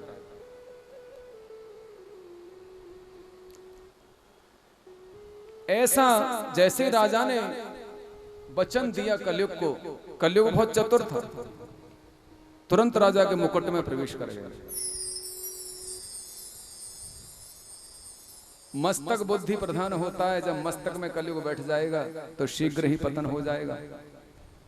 मस्तक में बैठ गया, क्योंकि राजा ने जो मुकुट पहन रखा था वह सोने का था, और वो जो मुकुट था वो जरासंध का मुकुट था। मगध नरेश जरासंध का मुकुट था, जिसको भीम ने मारा था। और उस मुकुट को भगवान के कहने पर भीम ने जरासंध के पुत्र को नहीं दिया। शास्त्र ये कहता है कि पिता के मरने के बाद पुत्र का अधिकार गद्दी पर होता है, तो मुकुट का अधिकारी भी पुत्र होगा। परंतु भीम ने नहीं मानी बात, भीम ले आए उसको, मुकुट को रख दिया था खजाने में। आज ही राजा ने पहना था, मंत्रियों ने मना भी किया था इसे मत पहनो, परंतु कहते हैं कि विनाश काले विपरीत बुद्धि, कोई मेट नहीं सकता जो भाग्य में लिखा है। राजा ने आज ही पहना था, अधर्म की कमाई का मुकुट था, उसमें कलयुग बैठ गया, राजा की मति भ्रष्ट हो गई। कहते हैं राजा की मति भ्रष्ट हो गई, तो एक दिन राजा एकदा धनुर्मम्य मिचरन मृगया बने, शिकार खेलने के लिए राजा परीक्षित वन में गए। शिकार खेलते खेलते उनको प्यास लगी। गोवर्धन के समीप एक आश्रम था, उसमें प्रवेश कर गए जल के लिए। जब वहां पहुंचे तो वहां समीक ऋषि को समाधि में देखा। समीक ऋषि समाधि में बैठे थे, एक महात्मा तपस्या कर रहे थे, तो उन्होंने प्रणाम किया और जल मांगा। समीक ऋषि कुछ नहीं बोले, भजन कर रहे थे। राजा को ये लगा कि इस महात्मा ने मेरा अपमान कर दिया, मेरे यहां से धन आता है इसे आश्रम के लिए और ये मेरे स्वागत के लिए नहीं आया, न मुझसे जल के लिए पूछा। यही तो अहंकार था। मरा हुआ सांप उठा करके ऋषि के गले में डाल दिया। देखो कितना बड़ा अपराध किया, मरा हुआ सांप उठा के डाल दिया।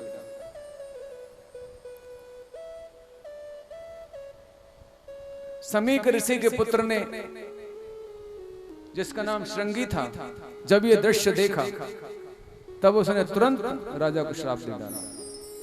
इति लंघितम मर्यादम तपचख सप्तमे हनि दक्षं यति स्म कुलंगारो चोदितो में ततद्दुहम।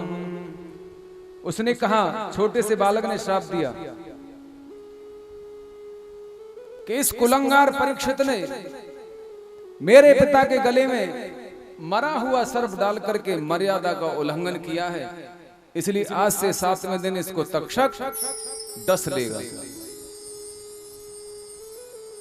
इसकी मृत्यु हो जाएगी। चक्रवर्ती सम्राट के लिए ऐसा कोई बोल दे तो फिर क्या होगा, हाहाकार हो जाएगा पूरी मीडिया में, पूरी त्रिलोकी में हाहाकार हो गया। क्या करें, राजा आए लौट के। राजा ने जैसे मुकुट को उतार के रखा, बहुत पश्चाताप हुआ। इधर समीक ऋषि के 2 शिष्य आए, उन्होंने बता दिया, महाराज आपको श्राप लग गया है, आज से 7वें दिन तुम्हारी मृत्यु हो जाएगी। कहने का तात्पर्य यह है कि परीक्षित रूपी जीव ने जितेंद्रिय समीक ऋषि का अपराध किया। राजा रजोगुण है, जो रजोगुण में फंसा हुआ जीव है वही राजा है। समीक जितेंद्रिय हैं और सर्प जो काल का स्वरूप है। जितेंद्रिय को काल मार नहीं सकता, परंतु रजोगुण को काल छोड़ेगा भी नहीं। और 7 दिन में सबको मरना है, 7 दिन का श्राप लगा। सभी जीव परीक्षित हैं, आप भी परीक्षित हैं। 7 दिन में ही आपको भी जाना है।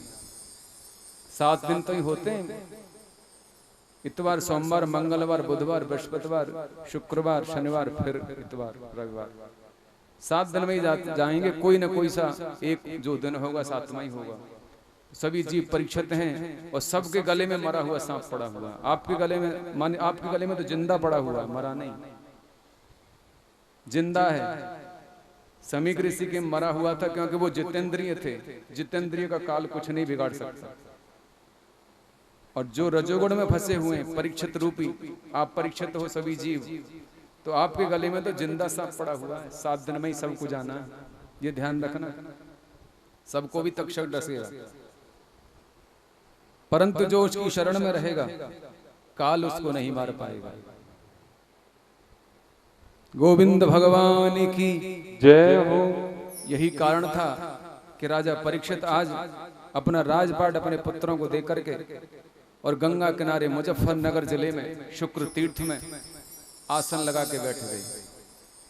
भगवान से प्रार्थना करते हैं, जब जा रहे हैं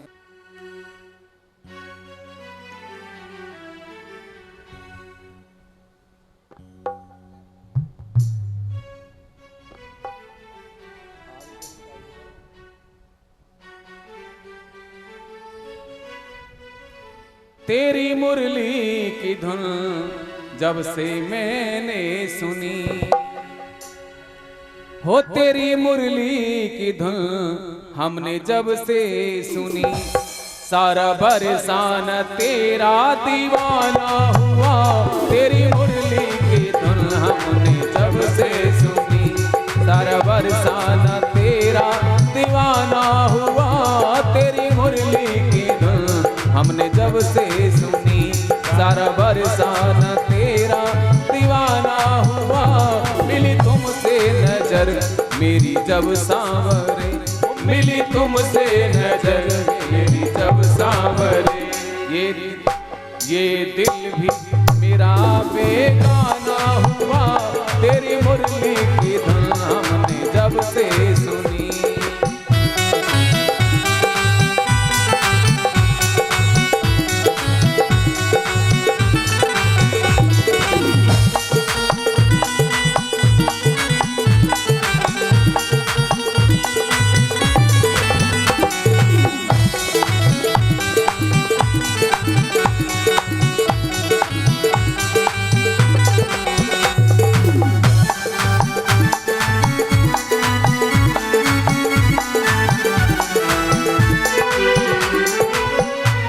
हर किसी को तेरी यहाँ दरकार है, मानते हैं सभी श्याम सरकार है, मानते हैं सभी श्याम सरकार है, मानते हैं सभी श्याम सरकार है।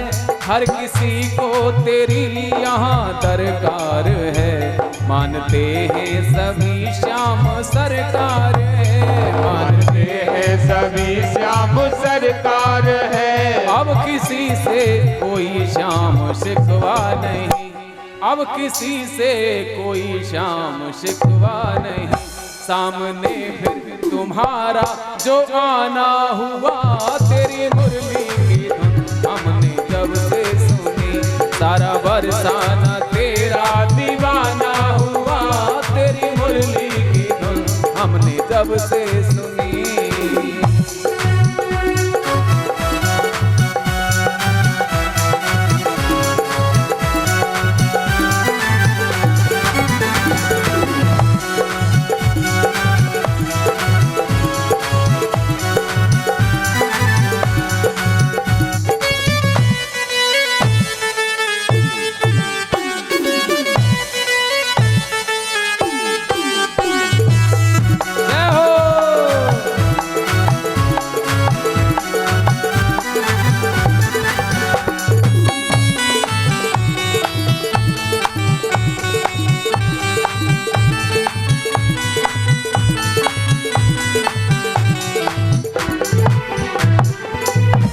हम जीते थे मर मर के ओ सांवरे, दर पे आके तेरे हम हुए बावरे, दर पे आके तेरे हम हुए बाबरे, दर पे आके तेरे हम हुए बाबरे।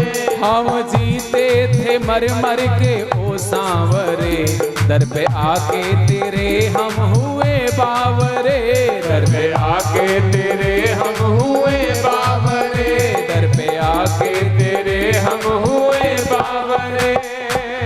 वो दुखड़े कितने हैं सहने बता दे मुझे, दुखड़े कितने हैं सहने बता दे मुझे, सुख देने वो मोहन जमाना हुआ, तेरी मुरली की धुन हमने जब से सुनी, सारा बरसाना तेरा दीवाना हुआ, तेरी मुरली की धुन हमने जब से सुनी, सारा बरसाना तेरा दीवाना हुआ, तेरी मुरली की धुन हमने जब से सुनी।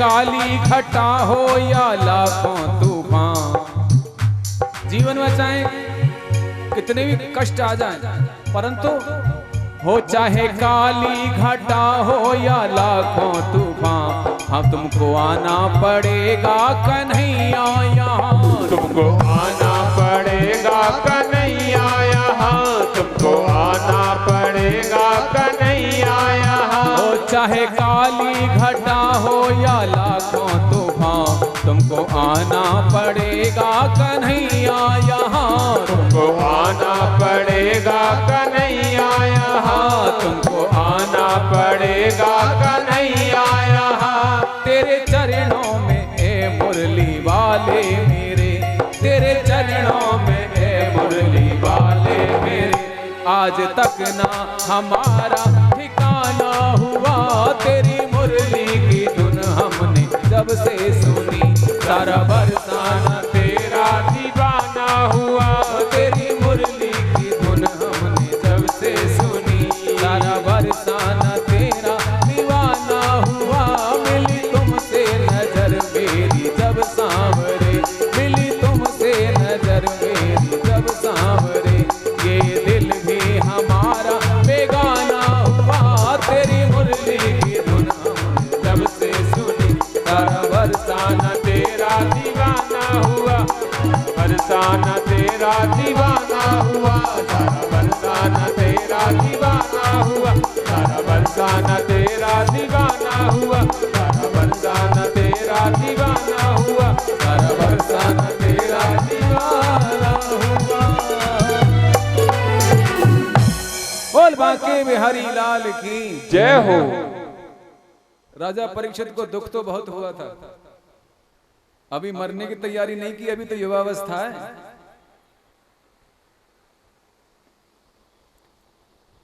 और अभी से मृत्यु आ गई है, भय तो था, मृत्यु का तो सबको भय होता है। राजा डर रहे थे और सर्प के काटने से मरेंगे, ये सबसे बड़ा दुख था। मृत्यु आवे तो ऐसी आवे कि जो अच्छी हो, जैसे स्वीकार करें हंस करके। मृत्यु तो सत्य है, आनी तो आनी है, इसे कोई टाल नहीं सकता। परंतु ऐसी मृत्यु जिसका पहले ही पता चल गया और वो भी सर्प के काटने से होगी, तो यही तो चिंता खा रही थी। राजा को मरने का तो बिल्कुल भय नहीं था, परंतु एक संत का अपमान करने के बाद मृत्यु हो, ये गवारा नहीं था। वीर गति को चले जाते, किसी गौ ब्राह्मण या संत की रक्षा करते हुए प्राण दे देते तो अच्छी सदगति होती, परंतु अपमान करके उसके तदुपरांत मृत्यु मिल रही है, वो भी सर्प के दंश से।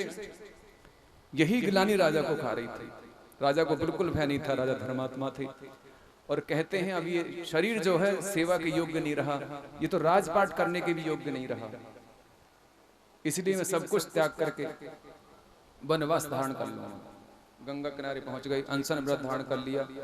श्रीमद् भागवत में लिखा है, और ये सुख जी महाराज कह रहे हैं, अभी आज सुखदेव जी को हम लाके छोड़ेंगे, बैठे रहो, थोड़ी देर की बात है। हाँ सज्जनों, सूत जी महाराज कहते हैं, सोनका ऋषियों, राजा को बहुत ग्लानि हो रही थी। राजा ने जीवन में कोई पाप नहीं किया था, पूरे जीवन, ये देखो एक भी पाप नहीं किया पूरे जीवन में। 24 साल की उम्र हो गई थी, 24-25 साल की उम्र थी, एक भी पाप नहीं किया, युवावस्था थी। बस एक यही पाप हुआ था कि कलयुग के स्पर्श के कारण राजा की बुद्धि मति भ्रम हुआ और एक जल के लिए उन्होंने समीक ऋषि के गले में मरा हुआ सर्प डाल दिया था। यही अपराध था, अन्यथा पूरे जीवन कोई पाप नहीं किया। श्रीमद् भागवत में ये लिखा है। आज के व्यक्ति को देखो, सुबह से शाम तक कितने पाप करता है, कोई गिनती नहीं है, कोई भी गिनती नहीं है, न कभी गिनने की कोशिश करता। जीवन में कितने पाप कर दिए, कोई गिनती नहीं। दिन निकलते ही मोबाइल उठाएगा और उस पर बोले कहाँ हो, कि मैं यहीं पे हूँ, रानीला में बैठे हो, चाहे भिवानी में। झूठ बोलना शुरू मोबाइल से, मोबाइल पे, फेसबुक पे, ट्विटर पे, इंस्टाग्राम पे, स्नैपचैट पे, सब पे झूठ बोलते, झूठ बोलना। दिन निकलते हाथ में मोबाइल आ जाएगा, उठते उठते ही नींद में कुछ भी बोल देंगे। कहने का तात्पर्य, दिन निकलने से लेकर के शयन करने तक व्यक्ति कितने पाप करता है, कोई गिनती नहीं करता। यदि दिन में कोई पुण्य कर देता है तो उसको तो याद करता, जीवन भर नहीं भूलता। थोड़ा सा कहीं कुछ दान पुण्य कर दिया, अच्छा कर्म कर दिया, उसको तो कभी नहीं भूलेगा, 10 जगह और गाता करेगा। इसलिए सज्जनों ध्यान रखना, कभी किए हुए पुण्य का अपने मुख से बखान नहीं करना चाहिए, और कभी किए हुए पाप को छिपाना नहीं चाहिए। छिपाने से पाप बढ़ता है और बताने से पुण्य घटता है। राजा ययाति को स्वर्ग से गिरना पड़ा था। राजा ययाति नाम के राजा थे, जो एक बार स्वर्गासन पर बैठे थे, इंद्र बने थे। परंतु जब इंद्राणी ने उनसे पूछा कि तुमने मृत्युलोक में कौन कौन से पुण्य किए थे, तो राजा ने सब बता दिया। मैंने इतनी भूमि दान में दी थी, इतने रथ, हाथी, घोड़े, खजाना लुटाया था, इतने अश्वमेध यज्ञ किए थे मैंने, सैकड़ों। जैसे मुख से कहा तुरंत नीचे गिर पड़े। तो इसलिए सज्जनों, छोटा मोटा आप पुण्य करते हो, बड़ा तो करते नहीं, तो कम से कम उसे तो अपने खाते में जमा करके रखो। धन होगा पास में तभी तो उसको खाओगे, ब्याज सहित तो भगवान देगा। जब खाता ही नील है, 0/0, तो कहां से पैसा मिलेगा? धर्म रूपी बैंक में कर्म रूपी धन जब तक जमा नहीं करोगे तब तक पैसा नहीं मिलेगा। चाहे बाप मैनेजर क्यों ना हो, जब तक खाता नहीं होगा बैंक में और खाता होने के साथ साथ उसमें जमा नहीं करोगे तो खाता तभी तो चलेगा। खोल करके भी जमा नहीं किया तो ब्लॉक हो जाएगा। तो ऐसे ही भगवान के यहाँ अपना खाता खुलवाओ। भागवत कथा मनुष्य के पाप नष्ट करके भगवान के यहाँ खाता खोल देती है और पुण्य रूपी धन उसमें जमा करते रहो। जीवन में कुछ ना कुछ करते रहो रोज, जिससे कि हमें भी मिलता रहे। नहीं तो कुछ नहीं करा, बासा खा रहे हो पिछले जन्मों का। कब तक बासा खाओगे? खत्म तो होना ही है। इसलिए सज्जनों बुद्धिमान इसी में है कि जो अपने हाथ में है, जो वर्तमान है उसको सुधार लो। पीछे जो बीत गया उसकी चिंता मत करो और आगे क्या होगा उसकी भी चिंता मत करो। जो हाथ में है उसको सही कर लोगे तो भूत और भविष्य तो अपने आप ही ठीक हो जाएंगे। परीक्षित को यही चिंता खाई जा रही थी, सबका त्याग करके गंगा किनारे बैठ गए आसन लगाकर। सारी त्रिलोकी में हल्ला मच गया था, भीड़ लग गई लोगों की, ऋषि मुनियों की भीड़ लग गई, देखने के लिए सब आ गए। परीक्षित अनशन व्रत धारण करके बैठे हैं, जल तक त्याग दिया। सज्जनों, जिस दिन आपसे कोई पाप हो जाए उस दिन आपको भी अनशन करना चाहिए। अनशन का मतलब है व्रत करना चाहिए, अन्न जल नहीं खाना चाहिए, पीना चाहिए, उसका प्रायश्चित करना चाहिए पाप का। समस्त पापों का एक ही उपाय है कि प्रायश्चित।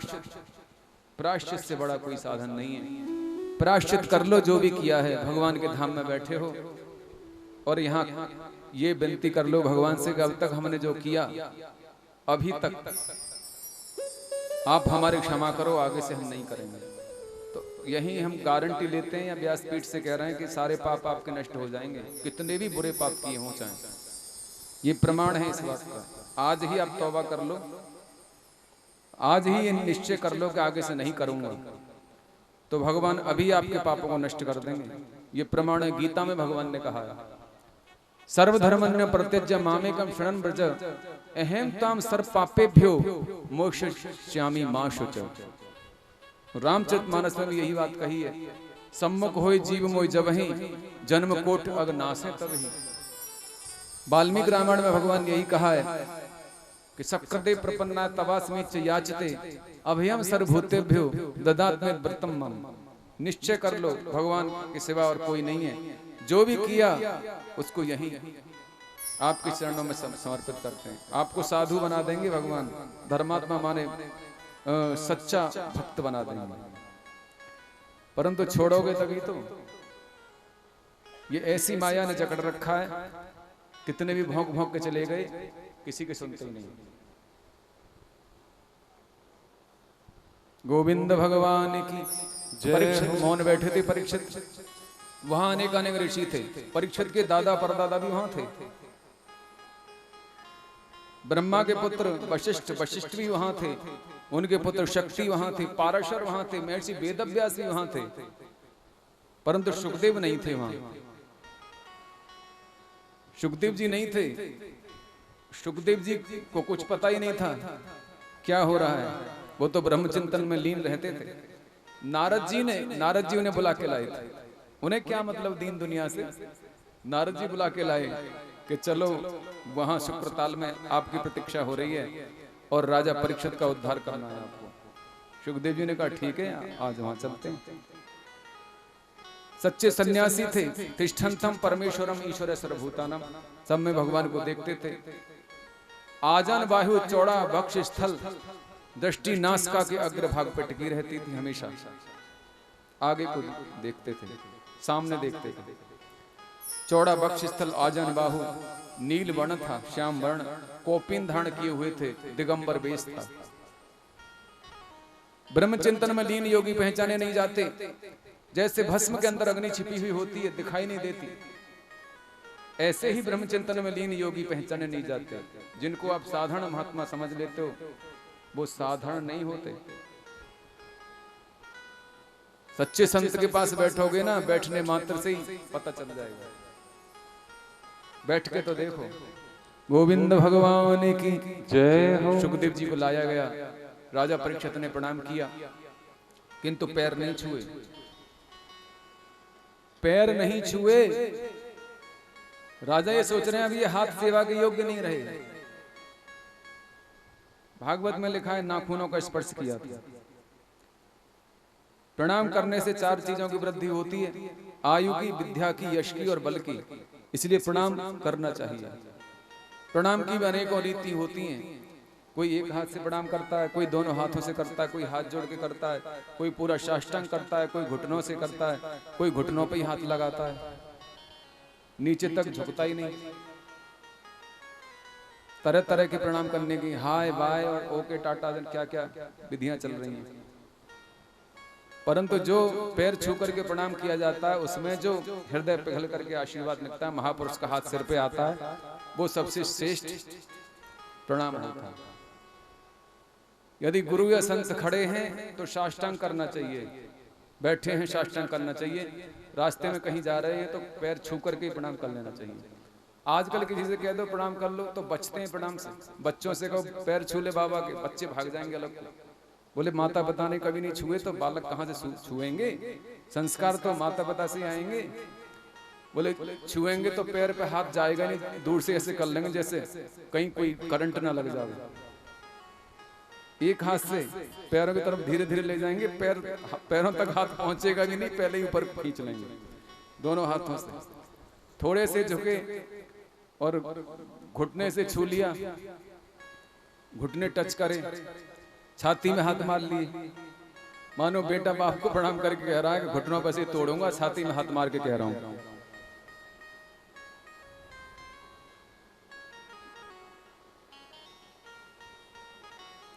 साष्टांग दंडवत दोभ्याम पदाभ्याम जानभ्याम वर्षाम शिरसाम मनसाम वचसाम चेति प्रणामो अष्टांग ईर्तः। दोनों हाथ दोनों पैर जंघा हृदय मन वचन कर्म से किया गया प्रणाम साष्टांग दंडवत होता है। स्त्रियों को कभी साष्टांग नहीं करना चाहिए, नारियों को कभी साष्टांग नहीं करना चाहिए, किसी को भी। जो लेट के प्रणाम करते हैं ना, जो धोख लगाते हैं ऐसे लेट के, ध्यान रखना कभी नारियां ऐसे प्रणाम न करें किसी को भी। घुटने टेक करके प्रणाम करना चाहिए। पुरुषों को साष्टांग करना चाहिए। बहुत सी देवियों को पता नहीं है, वो साष्टांग करती हैं। ध्यान रखना इस बात का। किसी मंदिर में कहीं भी लेट करके प्रणाम मत करना, घुटने टेक के प्रणाम करना। आधे घुटनों पे जो करते हैं प्रणाम बैठ के, इस तरह से। आजकल तो वेस्टर्न कल्चर है, लोग पाश्चात्य को अपना रहे हैं, अपनी संस्कृति तो लोग भूल चुके। ओके बाय बाय हाय हाय टाटा और ये सब रह गया है। प्रणाम करना नमस्कार करना ये सब भूल गए। बोले गोविंद भगवान की। अब सुखदेव जी को आसन पर बिठाया, पूजा करके चरण वंदना की और चरण वंदना करके पूजा की है। अब देखो जो प्रश्न करेंगे कल करेंगे, आज से कल से भागवत प्रारंभ होगी। अब तक सूत जी सुना रहे थे, कल से सुखदेव जी सुनाएंगे राजा परीक्षित को। सभी से निवेदन है, गांव वासियों से, रानीला के निवासियों से, कथा सुनने के लिए अधिक से अधिक संख्या में आए। और ये कथा सबकी है, सभी जाति वर्ण आश्रम के लोग कथा में आए। और 12 बजे से शाम 4 बजे तक का समय है। 1 बजे शुरू हुई थी ना।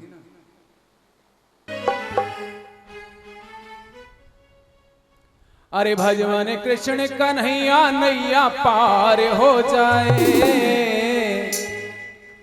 अरे भजमन कृष्ण कन्हैया नैया पार हो जाए। लख 84 से तेरा तो उद्धार हो जाए। लख 84 से तेरा तो उद्धार हो जाए। भजमन कृष्ण कन्हैया नैया पार हो जाए। भजमन कृष्ण कन्हैया नैया पार हो जाए। लख 84 से तेरा तो उद्धार हो जाए। लख 84 से तेरा उद्धार हो जाए। जय हो।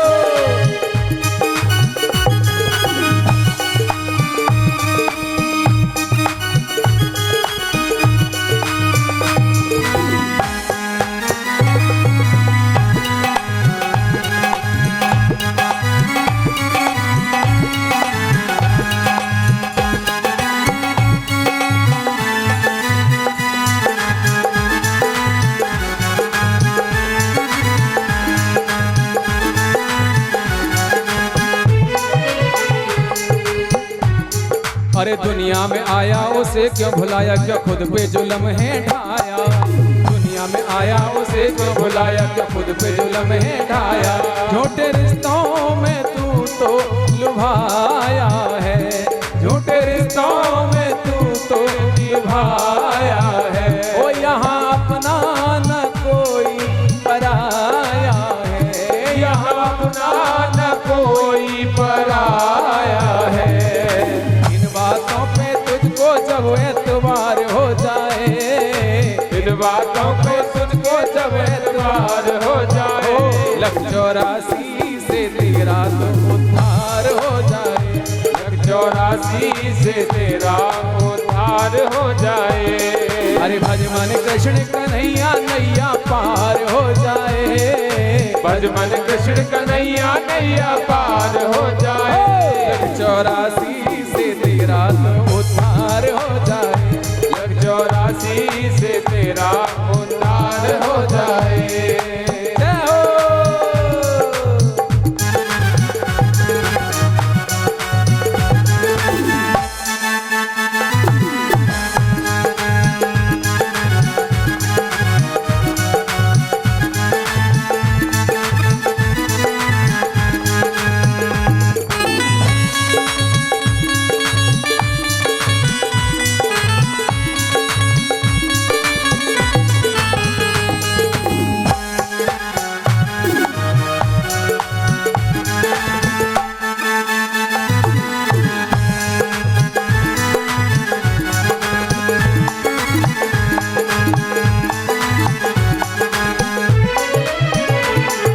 हरि गुण गाले प्रभु गुर झाले तू दिल में इसे बसा ले, हरि गुण गाले प्रभु गुर झाले तू दिल में इसे बसा ले। वो जो दिल में तेरे बस जाएगा, वो तो दिल में तेरे बस जाएगा, फिर तो मस्ती में गोते तू लगाएगा, मस्ती में गोते वो लगाएगा। जीवन की बगिया तेरी गुलजार हो जाए, जीवन की बगिया तेरी गुलजार हो जाए, 84 से तेरा तो उद्धार हो जाए, 84 से तेरा उद्धार हो जाए। अरे भज मन कृष्ण कन्हैया बेड़ा पार हो जाए, भज मन कृष्ण कन्हैया बेड़ा पार हो जाए, 84 से तेरा तो उद्धार हो जाए, 84 से तेरा उद्धार हो जाए, 84 से तेरा तो उद्धार हो जाए, 84 से तेरा उद्धार हो जाए। जय हो।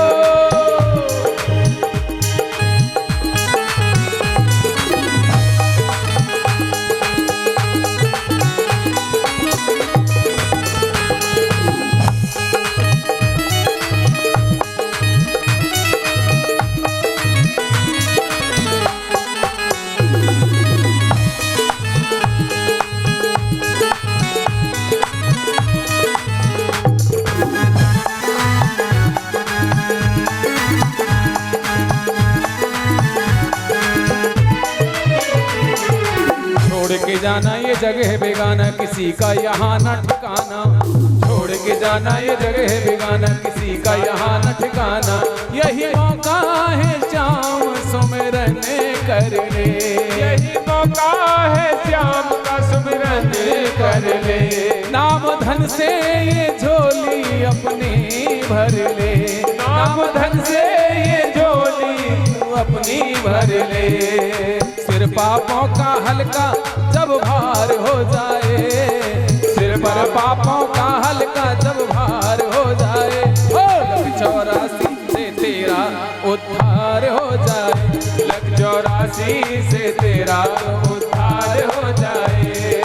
भज मन कृष्ण कन्हैया नैया पार हो जाए, भज मन कृष्ण कन्हैया बेड़ा पार हो जाए, 84 से तेरा तो उद्धार हो जाए, 84 से तेरा उद्धार हो जाए, 84 से तेरा तो उद्धार हो जाए, 84 से तेरा उद्धार हो जाए, 84 से तेरा तो उद्धार हो जाए।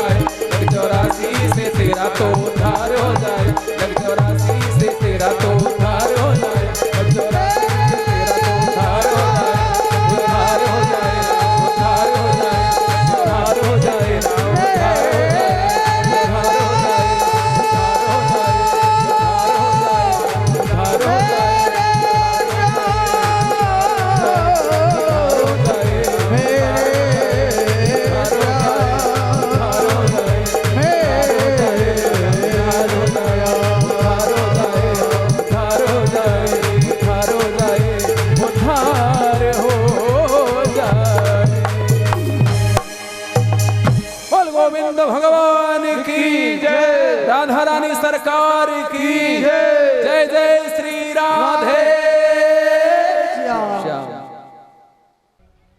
मन में बसा कर तेरी मूर्ति, उतारू मैं गिरधर तेरी आरती। मन में बसा कर तेरी मूर्ति, उतारू मैं गिरधर तेरी आरती।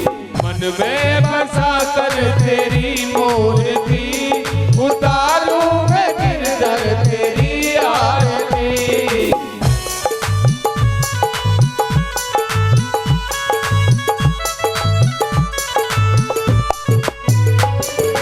करुणा करो कष्ट हरो ज्ञान दो भगवन, भव में फंसी नाव मेरी तार दो भगवन।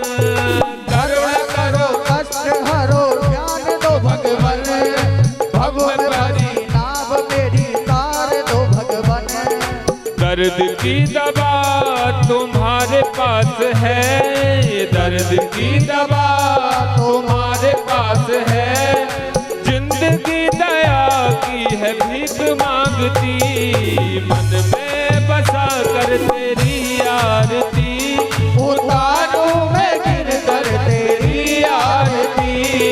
मन में बसा कर तेरी मूर्ति, उतारू मैं गिरधर तेरी आरती।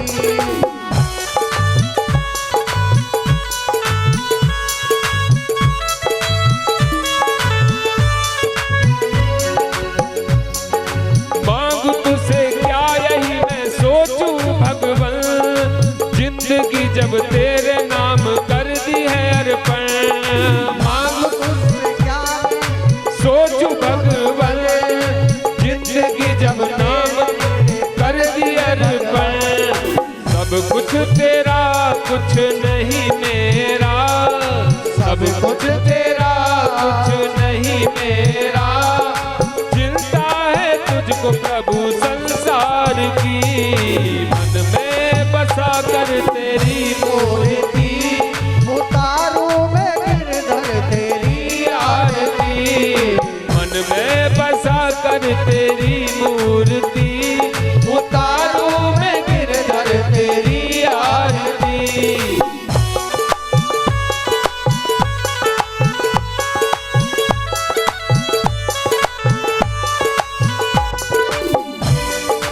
वेद तेरी महिमा गाए संत करे ध्यान, नारद गुण गान करे छेड़